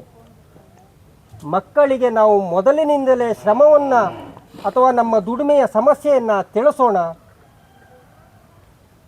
ನಾವು ಕೃಷಿಯಲ್ಲಿರುವ ನೆಗೆಟಿವನ್ನು ಹೇಳೋದ್ರ ಜೊತೆಗೆ ಕೃಷಿಯಲ್ಲಿ ಇರುವ ಪಾಸಿಟಿವನ್ನು ಅವರಿಗೆ ಕಲಿಸ್ಕೊಡೋಣ. ನಮ್ಮ ಮಕ್ಕಳು ನಮ್ಮಿಂದ ದೂರ ಆಗಬಾರ್ದು. ನಾನು ಇದನ್ನು ಯಾಕೆ ಹೇಳಿದೆ ಅಂದರೆ, ಯಲ್ಲಾಪುರ ಅಂತ ಒಂದು ಊರಿದೆ, ಒಂದು ಕಿರಾಣಿ ಅಂಗಡಿ ಇದೆ. ಅಲ್ಲಿ ಅಜ್ಜ ನಡೆಸ್ತಾ ಇರೋದು, 80 ವರ್ಷ. ಮೊಮ್ಮಗಂದು ಡಿಗ್ರಿ ಮುಗೀತು. ನಾನು ಬೆಂಗಳೂರಿಗೆ ಹೋಗ್ತೀನಿ, ನನಗೆ ಒಳ್ಳೆ ಜಾಬ್ ಸಿಗುತ್ತೆ ಅಂದ. ಅಜ್ಜ ಒಂದೇ ಮಾತು ಕೇಳಿದ್ದು, ನೀನು ಜಾಬಿಗೆ ಹೋದರೆ ನಿನಗೆ ಎಷ್ಟು ಪಗಾರ ಸಿಗುತ್ತೆ? ಈಗ 10 ವರ್ಷದ ಹಿಂದಿನ ಕತೆ ಇದು. ಆ ವ್ಯಕ್ತಿ ನನಗೂ ಪರಿಚಯ. ನನಗೆ 40,000 ರೂಪಾಯಿ ಪಗಾರ ಕೊಡ್ತಾರೆ. ಆಗ ನಾನು ಬೆಂಗಳೂರಿಗೆ ಹೋಗ್ತೀನಿ. ಆ 40,000 ರೂಪಾಯಿ ನಾನು ಪಗಾರ ಕೊಡ್ತೀನಿ, ನನ್ನ ಅಂಗಡಿಯಲ್ಲಿ ಕೆಲಸ ಮಾಡೋದು. ನೀನು ಅಲ್ಲಿ ಹೋದ್ರೂ ಇನ್ನೊಬ್ಬರು ಕೈ ಕೆಳಗೆ ಕೆಲಸ ಮಾಡಬೇಕಲ್ವಾ? ಇಲ್ಲಿ ನನ್ನ ಕೈ ಕೆಳಗೆ ಕೆಲಸ ಮಾಡೋದು, 40,000 ರೂಪಾಯಿ ನಾನು ಪಗಾರ ಕೊಡ್ತೀನಿ. ಎಷ್ಟು ದಿವಸ ಕೊಟ್ಟ? 1 ವರ್ಷ ಕೊಟ್ಟಿರೋದು. ಆ 1 ವರ್ಷ ಆಗೋದ್ರೊಳಗೆ ಆ ಮೊಮ್ಮಗನಿಗೆ ಇದು ನನ್ನದು, ನನ್ನ ಸ್ವಂತದ್ದು ಇದು ಅನ್ನುವ ಒಂದು ಮನವರಿಕೆ ಆಯಿತು. ಅದನ್ನು ಬೆಳೆಸೋಕೆ ಏನು ಬೇಕೋ ಅದನ್ನು ಮಾಡ್ತಾ ಹೋದ. ನಮ್ಮ ಮಕ್ಕಳು ಹೊರಗಡೆ ಹೋಗಬಾರ್ದು ಅಂದರೆ ಅವರಿಗೆ ಹೊರಗಡೆ ಹೋದರೆ ಏನು ಆದಾಯ ಬರುತ್ತೋ ಆ ಆದಾಯವನ್ನು ನಮ್ಮ ಭೂಮಿಯಲ್ಲಿ ನಾವು ತೋರಿಸ್ಕೊಡ್ಬೇಕು. ಹಾಗಾದರೆ ತೋರಿಸ್ಕೊಡೋಕ್ಕೆ ಸಾಧ್ಯ ಇಲ್ವಾ? ಖಂಡಿತ ಸಾಧ್ಯ ಇದೆ. ಆ ತೋರಿಸ್ಕೊಡುವ ವ್ಯವಸ್ಥೆ ಮಾಡೋಣ. ಮುಖ್ಯ ಬೆಳೆಗಳ ಜೊತೆಗೆ ಉಪ ಬೆಳೆಗಳನ್ನು ಮಿಶ್ರಣ ಮಾಡೋಣ. 1 ಎಕರೆಗೆ 18 ಲಕ್ಷಕ್ಕೂ ಹೆಚ್ಚಿನ ಆದಾಯ ಗಳಿಸೋಣ. ಯಾಕೆಂದರೆ ನನಗೆ ಟೈಮ್ ಕೊರತೆ ಇರೋದ್ರಿಂದ ಇನ್ನೂ ವಿಸ್ತಾರವಾಗಿ ಹೇಳೋಕ್ಕಾಗ್ತಾ ಇಲ್ಲ. ಇನ್ನೊಂದು ಪ್ರಶ್ನೆ ನಿಮ್ಮಲ್ಲಿ, ರಾಸಾಯನಿಕ ಬಳಸದೆ ಕೃಷಿ ಮಾಡೋಕ್ಕಾಗಲ್ಲ ಅನ್ನೋರು ಎಷ್ಟು ಜನ ಇದ್ದೀರಿ? ಬಾಯಿ ಬಿಡೋಲ್ಲ.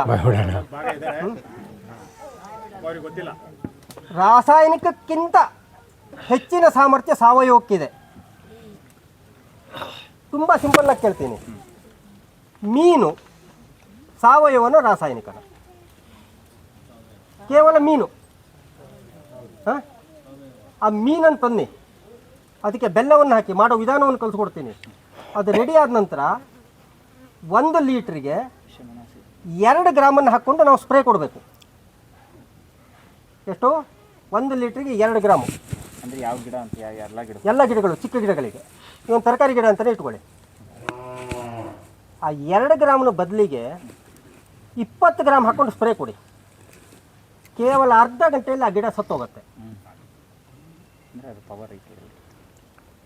ಅದ್ರ ಬದಲಿಗೆ ನೀವು ಯಾವುದೋ ಯೂರಿಯಾನೋ ಅಥವಾ ರಾಸಾಯನಿಕದ ಒಂದು ಸ್ಪ್ರೇ ಕೊಡಿ, ಸಾಯಂಕಾಲದೊಳಗೆ ಗಿಡ ಸಾಯುತ್ತೆ. ಅರ್ಧ ಗಂಟೆಲಿ ಸಾಯಿಸೋಕ್ಕಾಗಲ್ಲ. ಸಾವಯವದಲ್ಲಿ ಸಹಿತ ಅಷ್ಟೇ ಅದ್ಭುತ ಇದೆ. ಕೊನೆಯಲ್ಲಿ ಒಂದು ಮಾತು, ಅರಿತು ಮಾಡಿರೆ ಸೋಲು ನಮ್ಮ ಬಳಿಯೂ ಸುಳಿಯದು, ಅರಿಯದೆ ಮಾಡಿದರೆ ಗೆಲುವು ನಮ್ಮ ಹತ್ತಿರವೂ ಬರೋದು. ನೀವು ಏನೇ ಮಾಡಿ, ಯಾವುದೇ ಮಾಡಿ, ಅದರ ಬಗ್ಗೆ ಸರಿಯಾದ ಮಾಹಿತಿಯನ್ನು ತೆಗೆದುಕೊಂಡು ಮಾಡಿ. ಹಾಗಾದರೆ ಈ ಮಾಹಿತಿ ಎಲ್ಲಿ ಸಿಗತ್ತೆ? ಇವತ್ತು ತುಂಬ ಖೇದವಾಗಿ ನಾನು ಹೇಳಬಾರ್ದು, ಯಾಕೆಂದರೆ ಹೇಳಿದರೆ ಬೇರೆ ಬೇರೆ ಸಮಸ್ಯೆಗಳಿಗೆ ಕಾರಣ ಆಗುತ್ತೆ. ನಿಮ್ಮ ಹತ್ರ ದುಡ್ಡಿದೆ ಅಂತ ಗೊತ್ತಾದರೆ ಆ ದುಡ್ಡು ನನಗೆ ಬೇಕು, ಅದಕ್ಕೇನು ಸಲಹೆ ಕೊಡಬೇಕು ಅಂತ ನಾನು ಕೊಡ್ತೀನಿ. ಈ ಪರಿಸ್ಥಿತಿ ತುಂಬ ಆಗ್ಬಿಟ್ಟಿದೆ. ಆ ವ್ಯವಸ್ಥೆ ಆಗಬಾರ್ದು ಅಂತಾನೆ ನಾವು ಮಳಲಿಗೌಡರ ಮಾರ್ಗದರ್ಶನದಲ್ಲಿ ಈ ಒಂದು ಕಾಡು ಕೃಷಿಕರ ಶಾಲೆ ಅಂತ ಮಾಡ್ತಾ ಇರೋದು. ಈ ಒಂದು ಶಾಲೆಯಲ್ಲಿ ಸಮಗ್ರವಾಗಿ ಬೀಜೋಪಚಾರದಿಂದ ಹಿಡಿದು ಮಾರುಕಟ್ಟೆಯವರೆಗೆ ಏನೆಲ್ಲ ಮಾಹಿತಿ ಬೇಕೋ ಇದಿಷ್ಟು ಸಮಗ್ರ ಮಾಹಿತಿ ಯಾವುದೇ ಶುಲ್ಕವನ್ನು ವಿಧಿಸದೆ ಕೊಡಬೇಕು ಅಂತ ನಾವು ಪ್ರಯತ್ನ ಮಾಡ್ತಾ ಇರೋದು. ಹಾಗೆ ಈ ಶಾಲೆಗಳನ್ನು ಮಾಡುವ ಉದ್ದೇಶವೂ ಅಷ್ಟೇ.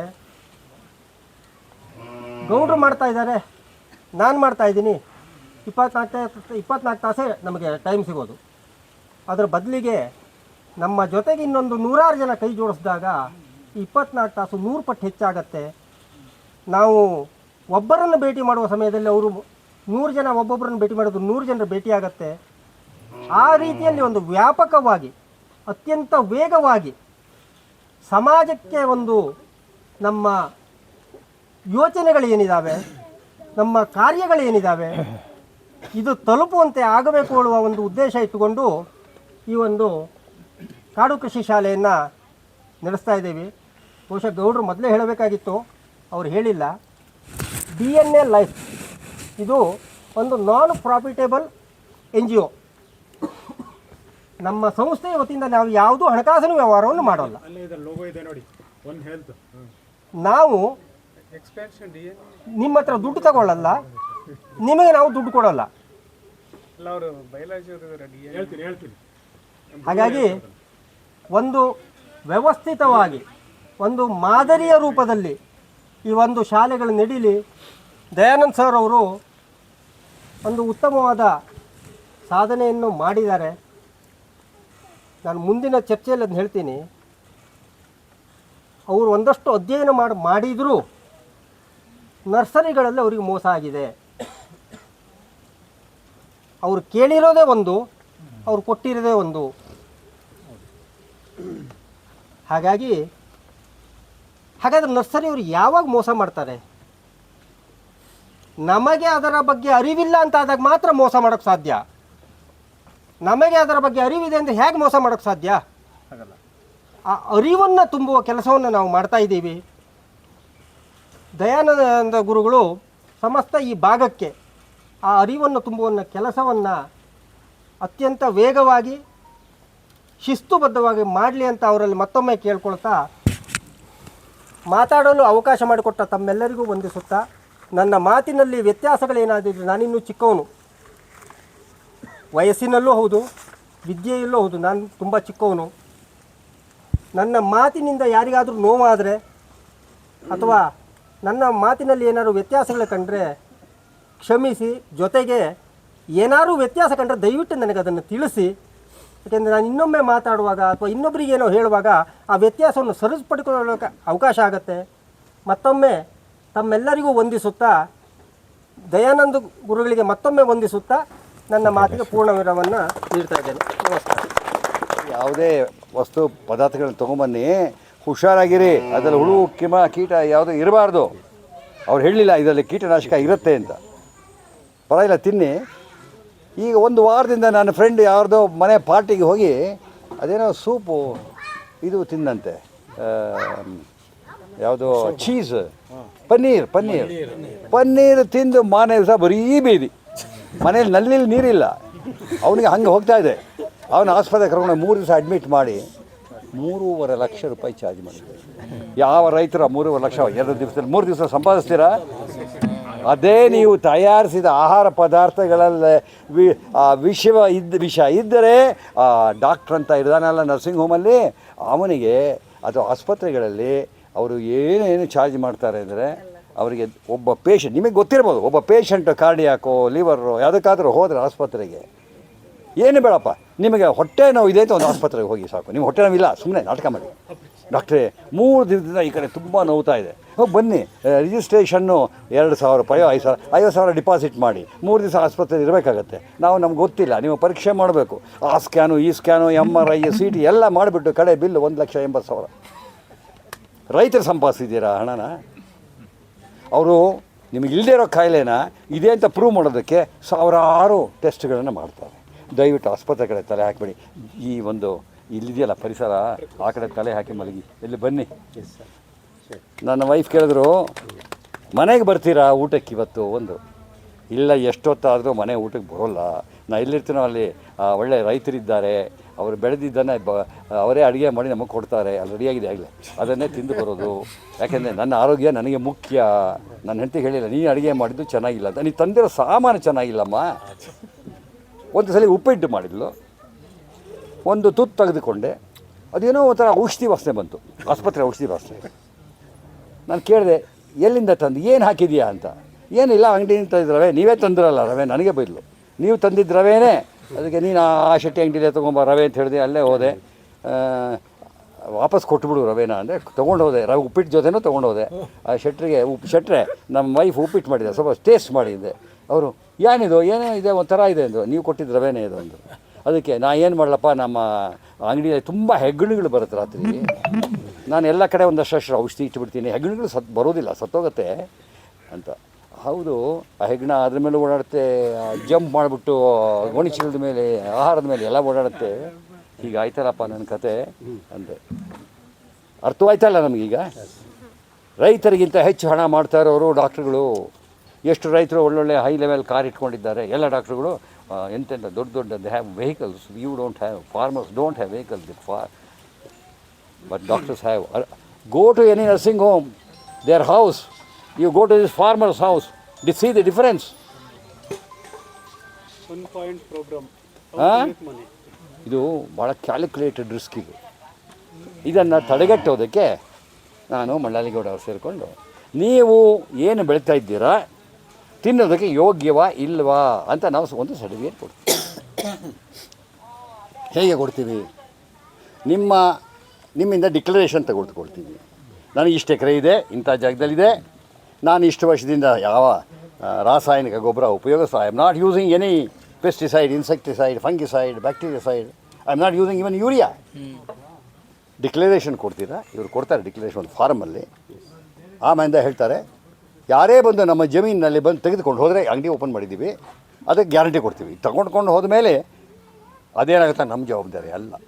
ಏನು ಮಲ್ಲಾಲಿ, ನಾವು ಕೊಡೋ ಸರ್ಟಿಫಿಕೇಟ್ ನೀವು ಅಲ್ಲಿಗೆ ಹೋಗಿ ತೆಗೆದುಕೊಳ್ಳಿ ಅಂದರೆ ಏನಪ್ಪ ಅಂದರೆ, you don't have to go to that ಯಾವುದು ಯಾರ್ಡ್ಗೆ ಹೋಗಿ ಕೊಡಬೇಕಾಗಿಲ್ಲ.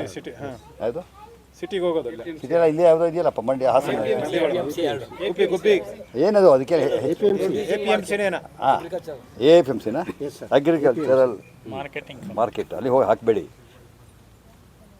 ನಮ್ಮ ಮಲ್ಲಾಲಿಗೆ ಹೇಳಿದ್ದೀನಿ, ವೆಬ್ಸೈಟಲ್ಲಿ ನಿಮ್ಮ ಹಾಗೆ ಒಂದು 200 ಜನ ಇದ್ದಾರೆ, ಅವ್ರದ್ದು ಏನೇನು ಬೆಳೀತಾರೆ ಅದು ಯಾವಾಗ ರೆಡಿಯಾಗಿರುತ್ತೆ ಅದನ್ನು ವೆಬ್ಸೈಟಲ್ಲಿ ಹಾಕಿದರೆ ದೊಡ್ಡ ದೊಡ್ಡ ಕಂಪ್ನಿಗಳು, ಬ್ಯಾಂಕ್ಗಳು, ಹಾಸ್ಟೆಲ್ಗಳು, ಪರ್ಟಿಕ್ಯುಲರ್ಲಿ ಆಸ್ಪತ್ರೆಗಳು ಅಲ್ಲೆಲ್ಲ ಊಟ ಕೊಡ್ತಾರೆ ಪೇಷಂಟ್ಸ್ಗೆ. ಅವ್ರು ಇಲ್ಲಿ ಬಂದು ತೆಗೆದುಕೊಂಡೋದ್ರೆ ಪೇಷಂಟ್ಸ್ಗೆ ಒಳ್ಳೆ ಅನುಕೂಲ ಆಗುತ್ತೆ ಅಂತ ಒಂದು ಇದನ್ನು ಮಾಡೋಣ ಅಲ್ವಾ? ಎಲ್ಲ ಕಾಯ್ತಾ ಇದ್ದಾರೆ, ಎಲ್ಲಿ ಸಿಗುತ್ತೆ ಅಂತ ಗೊತ್ತಿಲ್ಲ. ವೆಬ್ಸೈಟಲ್ಲಿ ಹಾಕಿದರೆ ನಿಮ್ಮ ಹತ್ರ ಬಂದು ತೊಗೊಂಡು ಹೋಗ್ತಾರೆ. ನೀವು 60 ರೂಪಾಯಿ ಕೊಡೋ ಬಟರ್ ಫ್ರೂಟ್ನ 300 ರೂಪಾಯಿ ಕೊಡ್ಬೋದು. ಅದು ಆರ್ಗ್ಯಾನಿಕ್.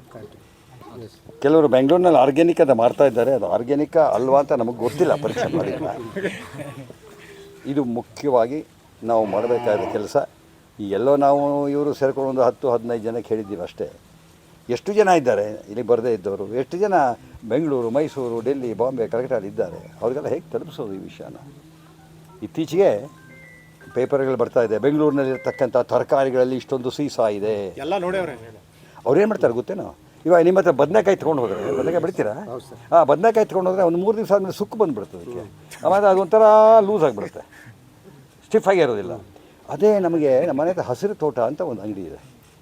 ಹಸಿರು ತೋಟದಲ್ಲಿ ಎಷ್ಟು ಚೆನ್ನಾಗಿದೆ ಗೊತ್ತಾ? ಈಗ ಕಿತ್ಕೊಂಬಂದಿಟ್ಟಿದ್ದಾರೇನೋ ಅನಿಸುತ್ತೆ, 1 ವಾರ ಆಗಿರುತ್ತೆ. ಅವ್ರೇನು ಮಾಡ್ತಾರೆ, ಒಂದು ರಾಸಾಯನಿಕ ದ್ರಾವಣದಲ್ಲಿ ಅದ್ಬಿಟ್ಟು ಒರೆಸ್ಬಿಟ್ಟು, ಆಪಲ್ಗೆ ವ್ಯಾಕ್ಸ್ ಕೋಟ್ ಮಾಡಿದ ಹಾಗೆ, ವ್ಯಾಕ್ಸಿಂದ ನಾವೇನು ಸಾಯೋದಿಲ್ಲ. ಜೇನುತುಪ್ಪ ತೆಗೆದ ಮೇಲೆ ಆ ವ್ಯಾಕ್ಸನ್ನ ನೀವು ಕೋಟ್ ಮಾಡ್ಬೋದು, ಅದರಲ್ಲೇನು ತೊಂದರೆ ಇಲ್ಲ, ಅದೇನು ವಿಷಯ ಅಲ್ಲ. ಜೇನುತುಪ್ಪ ಇವಾಗ ನಿಮ್ಗೆ ಯಾವುದೇ ಔಷಧಿ ತಗೊಂಡ್ರೆ ಎಕ್ಸ್ಪೈರಿ ಡೇಟ್ ಇದೆ ಅಲ್ವಾ? ಆಮೇಲೆ ಉಪ್ಪಿನಕಾಯಿಗೆ ಎಕ್ಸ್ಪೈರಿ ಡೇಟ್ ಇದೆಯಾ? ಇರಬೇಕು.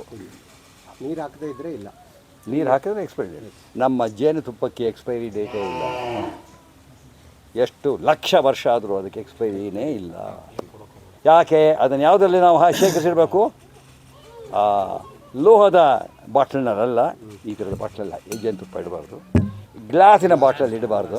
ಅದಕ್ಕೆ ಬೆಸ್ಟ್ ಅಂದರೆ ಈ ಬೊಂಬಿದೆ, ಆ ಬೊಂಬನ್ನು ಕಟ್ ಮಾಡಿ ಬೊಂಬನ್ನು ಬಿಸಿ ನೀರಿನ ತೊಳೆದು ಒಣಗಿಸ್ಬಿಟ್ಟು ಅದ್ರಲ್ಲಿ ಜೇನುತುಪ್ಪ ಹಾಕಿ ಜೇನುತುಪ್ಪ ಆ ಬೊಂಬಿನ ಬಿರಡೆನೇ ಹಾಕಿಬಿಟ್ರೆ ಅದು ಬೆಸ್ಟು ಜೇನುತುಪ್ಪ. ನೀವು ಮಾಡಿ ಎಲ್ಲರೂ ಬಂದು ತೆಗೆದುಕೊಳ್ತಾರೆ. ಬೊಂಬು ಅಂದರೆ ಬ್ಯಾಂಬು ಬ್ಯಾಂಬು ಬೊಂಬಪ್ಪ ಬಾಂಬೂಸ ಕನ್ನಡ ಕನ್ನಡ ಬರಲ್ಲ. ಬಿದಿರು ಸಣ್ಣದು, ಬೊಂಬುನು ಹಿಂದೆ ನಮ್ಮ ತಾತ ರಾಗಿಯನ್ನ ಭತ್ತವನ್ನು ಅಳಿಯೋದಕ್ಕೆ ಬೊಂಬು ಯೂಸ್ ಮಾಡ್ತಾ ಇದ್ರು. ಸೇರು ಅದು ನಾವು ಸರ್ಟಿಫಿಕೇಟ್ ಕೊಡೋದು ಯಾಕೆ, ಒಂದು ಪರೀಕ್ಷೆ ಮಾಡಿದ ಮೇಲೆ ನಿಮ್ಮ ಮಣ್ಣಿನ ಪರೀಕ್ಷೆ ಮಾಡಬೇಕು. ಅದು 36 ಲೋಹಗಳನ್ನು ನೋಡ್ತೀವಿ. ನಿಮ್ಮಲ್ಲಿ ಭಾಳ ಚೆನ್ನಾಗಿ ಬರ್ತಾ ಇದೆ ಏಲಕ್ಕಿ, ಆ ಮಣ್ಣಿನ ಗುಣ 37 ಲೋಹಗಳನ್ನು ನೋಡ್ತೀವಿ. ಅದು ಯಾವುದೋ ಒಂದು ಕಾರಣ ಇರಬೇಕು. ಅದನ್ನು ಬೇರೆಯವ್ರಿಗೂ ಹೇಳ್ತೀವಿ. ಅವರು ಅದೇ ಥರದ ಒಂದು ಮಣ್ಣು ಒಂದೇ ಥರ ಇಲ್ಲ, ಎಲ್ಲ ಕಡೆ ಕಪ್ಪು ಮಣ್ಣಿದೆ, ಕೆಂಪು ಮಣ್ಣಿದೆ, ಜೋಗು ಮಣ್ಣಿದೆ, ಎಲ್ಲ ರೀತಿಯ ಮಣ್ಣುಗಳಿದೆ. 16 ವೆರೈಟಿ ಮಣ್ಣು ನಮ್ಮ ಕರ್ನಾಟಕದಲ್ಲೇ ಇದೆ ಸ್ನೇಹಿತರೆ. ಇದು ತೆಲಂಗಾಣ, ಆಂಧ್ರ, ಕರ್ನಾಟಕ ಅಂತ ಬೇರೆ ಬೇರೆ ಮಾಡಬಾರ್ದು. ರೈತರು ಮುಂದೆ ಎಲ್ಲೇ ಇರಲಿ ರೈತರು. I don't say you are from Telangana. No, I am from Karnataka. We are all farmers. ಅದು ನಮ್ಮಲ್ಲಿ ವ್ಯತ್ಯಾಸ. ನಾನು ರೈತ ಕುಟುಂಬ. ಹೌದು, ಅದಕ್ಕೆ ನಾನು ಅಣ್ಣ ತಮ್ಮಂದರೆ ಅಕ್ಕ ತಂಗಿಯರೇ ಅಂತಾನೆ ಮಾತಾಡೋದು. ಇಲ್ಲಿರೋರಿಗಿಂತ ತುಂಬ ವಯಸ್ಸಾಗಿರೋ ನಾನೇ ಅಂತ ಕಾಣುತ್ತೆ. 80 ಇನ್ಯಾರ್ದು ಇದೆಯಾ? ಯಾಕಪ್ಪ ಕರ್ಕೊಂಬರ್ಬೇಕಾಗಿತ್ತು ಅವ್ರನ್ನ. ದಿನ ಬೆಳಗ್ಗೆ 2 ಗಂಟೆ ನಡೀತೀನಿ. ಅಲ್ಲೊಂದು ಮರ ಇದೆ, 200 ವರ್ಷ ನಿಮ್ಗಿದು ಜಾಸ್ತಿ ಇದೆ. ನನ್ನನ್ನು ಮರ ಮಾಡಿಬಿಟ್ರಲ್ಲಪ್ಪ. ಅದು ಜೀವ ಇದೆ, ಅದರಲ್ಲೂ DNA ಇದೆ, ನಮ್ಮಲ್ಲೂ DNA ಇದೆ. ಸ್ವಲ್ಪ ಹೆಚ್ಚು ಕಮ್ಮಿಯಾಗಿ ಅದು ಬೇವಿನ ಮರ ಆಗೋಯ್ತು, ನಾನು ಮನುಷ್ಯನಾಗಿದ್ದೆ ಅಷ್ಟೇ. ಅಷ್ಟೇ. DNA ಅಂದರೆ ಏನಂದರೆ ಅದು ಜೀವದ ಒಂದು ಡೈರೆಕ್ಟ್ಲಿ ಡಿಕ್ಷನರಿ ಇದ್ದ ಹಾಗೆ. ಅದರಲ್ಲಿ ನಮಗೆ ಕಣ್ಣು ಹೆಂಗಿರಬೇಕು, ಕೂದಲು ಯಾವ ಬಣ್ಣ ಇರಬೇಕು, ಚರ್ಮ ಹೇಗೆ ಕೇಳಿದ್ರೆ DNA ಅಂತ. ಅದಕ್ಕೆ ಹೇಳಿದೆ ಆ DNA ಇದರಲ್ಲೂ ಸೇಮ್ ಇದೆ, ಗಿಡದಲ್ಲಿದೆ, ಮರದಲ್ಲಿದೆ, ಭೂಮಿ ನೀರಿನಲ್ಲಿ ಇರ್ತಕ್ಕಂಥ ಪ್ರತಿಯೊಂದು ಜೀವದಲ್ಲೂ ಇದೆ. ಅದು ಡ್ಯಾಮೇಜ್ ಆಗುತ್ತೆ. ಎಷ್ಟೋ ಮಿಲಿಯನ್ ಇಯರ್ಸ್ಗೋ ಯಾವುದೋ ಒಂದು ಪಕ್ಷಿನೋ ಯಾವುದೋ ಅದು ಸಂತಾನ ಹೋಗ್ಬಿಡ್ತು. ಈಗ ಅದರದ್ದು ಬಂಡೆನಲ್ಲಿ ಅದು DNA ಸಿಕ್ಬಿಟ್ಟಿದೆ. ಅದನ್ನ ಹಿಡ್ಕೊಂಡು they are going to recreate, ಮತ್ತೆ ಅದನ್ನು ಮಾಡ್ತಾರೆ. ಏನು ಅನುಕೂಲ ನಾವು ಮಾಡಿದ್ದೀನಿ? ನಾವು ಇದು ಸರ್ಟಿಫಿಕೇಟ್ ಕೊಡೋದ್ರಿಂದ ಏನು ಅನುಕೂಲ? ನಾವು ಬರೀ ನಿಮಗೆ ಸರ್ಟಿಫಿಕೇಟ್ ಮಾತ್ರ ಕೊಡೋದಲ್ಲ, ಆ ಸರ್ಟಿಫಿಕೇಟ್ ಕಾಪಿನ ಸರ್ಕಾರದ ಇತರೆ ಡಿಪಾರ್ಟ್ಮೆಂಟಿಗೆ ಕಳಿಸ್ತೀವಿ. ಅದು ಫೋಟೋ ಕಳಿಸ್ತೀವಿ. ನಾವು ಏನೇನು ಕಾಸು ಖರ್ಚಿಲ್ಲ. ಅವ್ರು ಹೇಳ್ತೀವಿ, ನಿಮ್ಮ ಶಾಲಾ ಮಕ್ಕಳಿಂದ ಮಧ್ಯಾಹ್ನದ ಊಟ ಕೊಡ್ತೀರಲ್ಲ, ಪೇಪರ್ ಓದ್ತಾ ಇರ್ತೀವಿ, 300 ಮಕ್ಕಳು ಅಸ್ವಸ್ಥರಾದರು, 150 ಮಕ್ಕಳಿಗೆ ಬೇದಿ, 6 ಮಕ್ಕಳು ಸತ್ತೋದ್ರು. ಇದೆಲ್ಲ ಆಗಬಾರ್ದು. ಯಾವಾಗ ಆಗಲ್ಲ? ಈ ರೀತಿ ಸಾವಯವ ಕೃಷಿಕರ ಸಂಬಂಧ ಬಂದಾಗ ಮಾತ್ರ ಅಲ್ವಾ? ನಮ್ಮ ಶೆಟ್ಟಿ ಅಂಗಡಿಯ ರವೆ ಆಗಬಾರ್ದು. ನಮಗೆ ಇವರ ಬೆಳೀತಾರಲ್ಲ ಅದು ಬರಬೇಕು.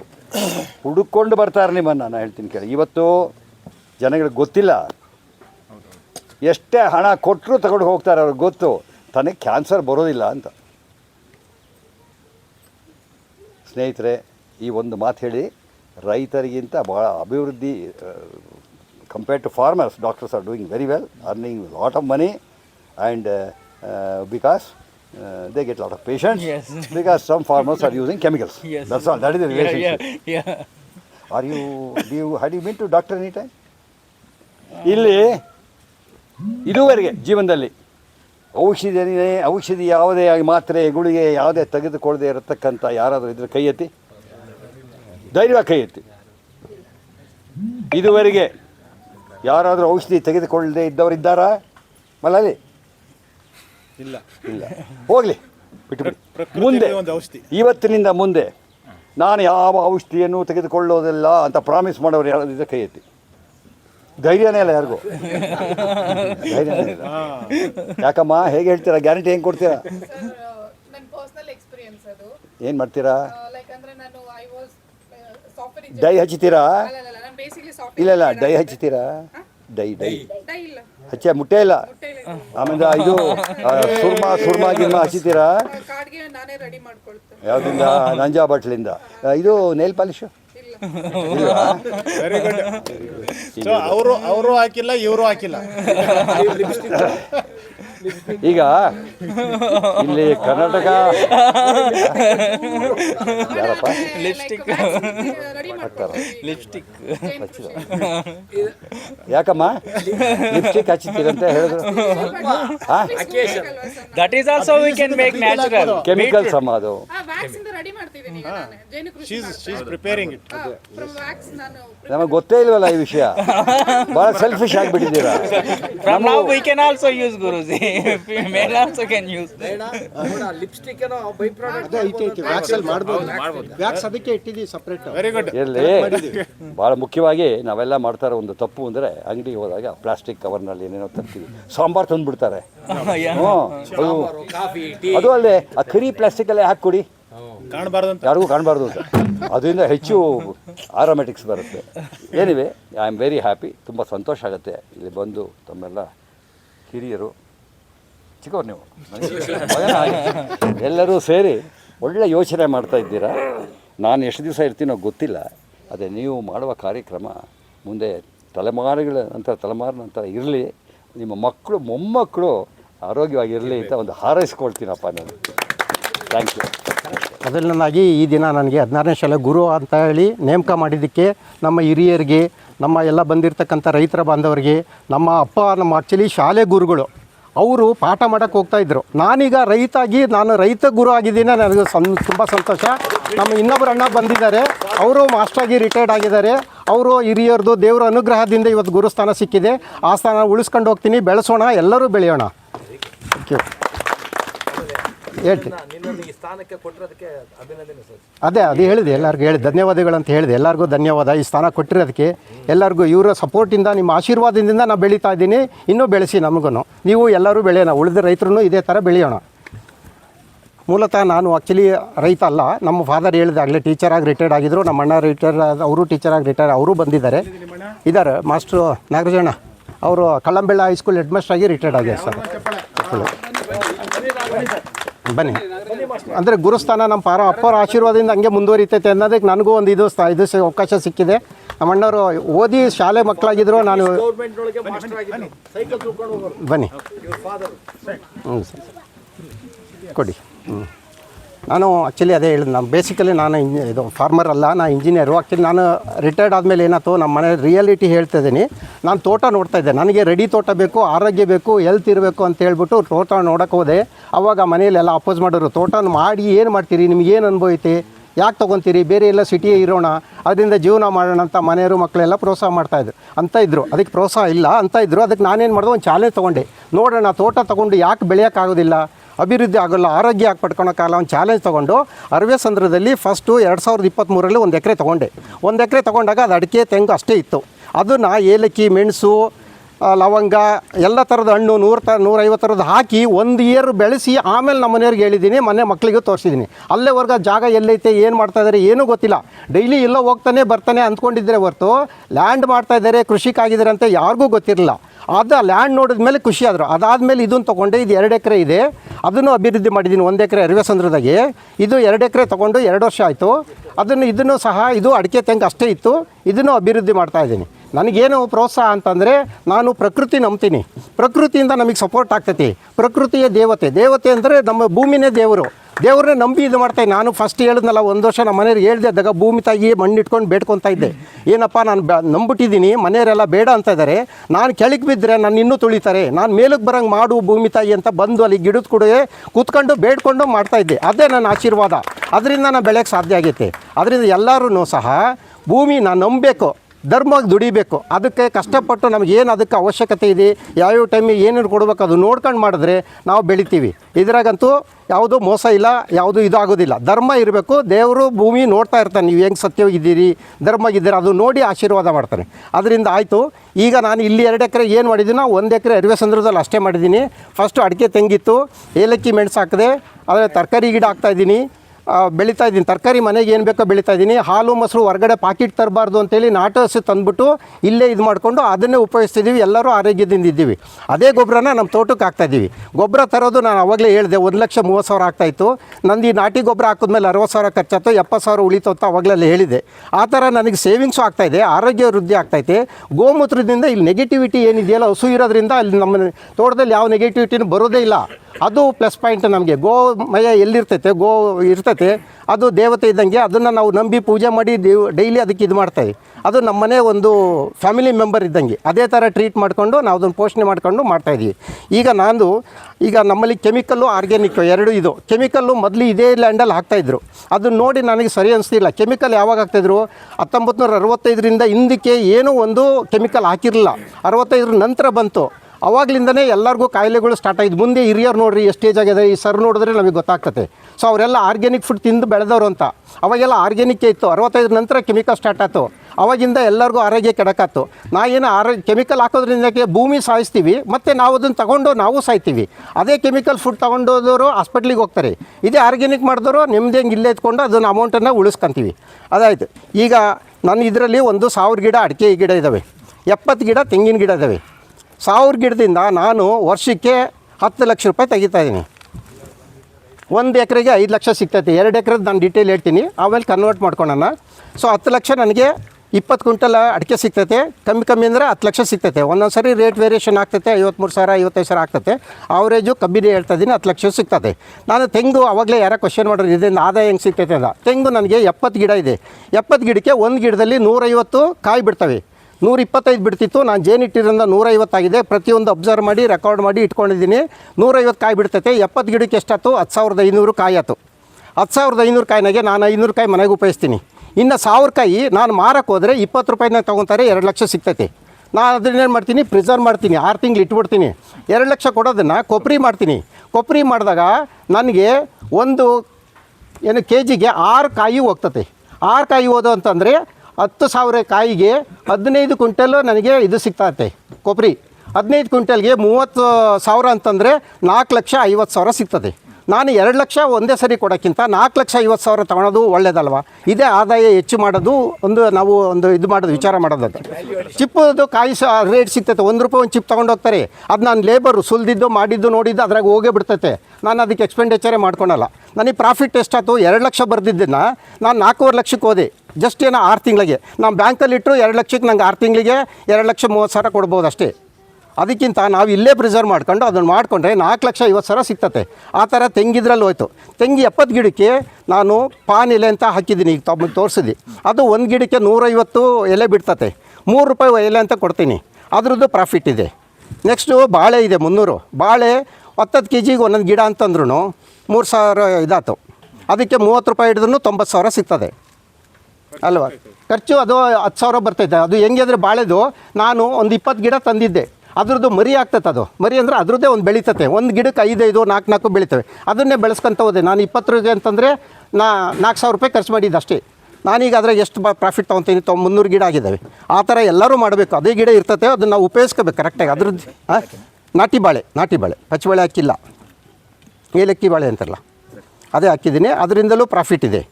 ನೆಕ್ಸ್ಟ್ ಈಗ ನಾನು ಏಲಕ್ಕಿ ಮೆಣಸು ನನಗೇನು ಉದ್ದೇಶ ಆಯ್ತು ಅಂದರೆ ಅಡಿಕೆ ತೆಂಗು ಬಾಳೆ ಇಷ್ಟರಾಗೆ ನಾನು ಇನ್ಕಮ್ ಆದರೆ ನನಗೇನಾದರೂ ಒಂದು ಸಾರಿ ಅಡಿಕೆ ರೇಟ್ ಕಮ್ಮಿ ಆಯ್ತು, ಅಡಿಕೆ ಗಿಡ ಫೇಲ್ ಆಯ್ತು, ನೀರು ಕಮ್ಮಿ ಆಯ್ತು, ಏನಾದರೂ ಆಯ್ತು ಆದರೆ ನನಗೆ ಲೈಫ್ ತೊಂದರೆ ಆಗ್ತೈತೆ ಅಂತ ಹೇಳ್ಬಿಟ್ಟು ವಿಚಾರ ಮಾಡಿ ಏಲಕ್ಕಿ ಮೆಣಸಿಗೆ ಚೇಂಜ್ ಮಾಡ್ಕೊಂಡೆ.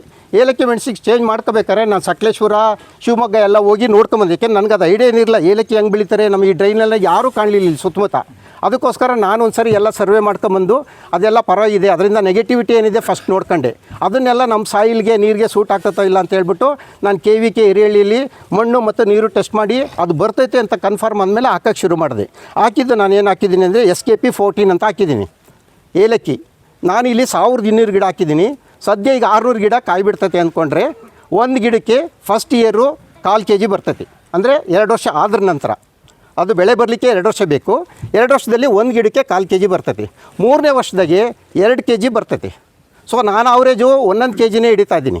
ನನಗೆ 600 ಗಿಡಕ್ಕೆ 1 kg ಅಂತಂದರೆ 6,000 ರೂಪಾಯಿ, 6,000 kg ಆಯ್ತು.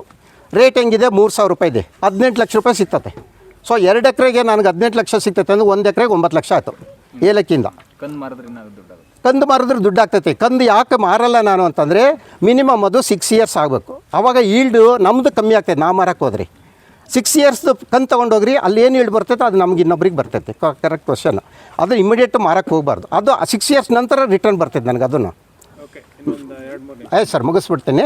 ಸೊ ಅದೇ ಥರ ಮೆಣಸು ಇದೆ ಸರ್, ಸ್ವಲ್ಪ ಕಡಿಮೆ ಟೈಮ್ ಕೊಟ್ಟಿದ್ದಾರೆ. ಈಗ ನಾನು ಆಮೇಲೆ ಜೇನುತುಪ್ಪ ಅಲ್ಲೇ ಎಕ್ಸ್ಪ್ಲೇನ್ ಮಾಡಿದ್ದೀನಿ ಏನಾಗ್ತೈತೆ ಡಿಫ್ರೆನ್ಸ್ ಅಂತ, ಯಾಕೆ ಅದರಿಂದ ನಮ್ಗೆ ಹೆಚ್ಚು ಆದಾಯ ಐತೆ ಅಂತ. ಅದಕ್ಕೆ ಜಾಸ್ತಿ ಟೈಮ್ ತೊಗೊಂಡಲ್ಲ.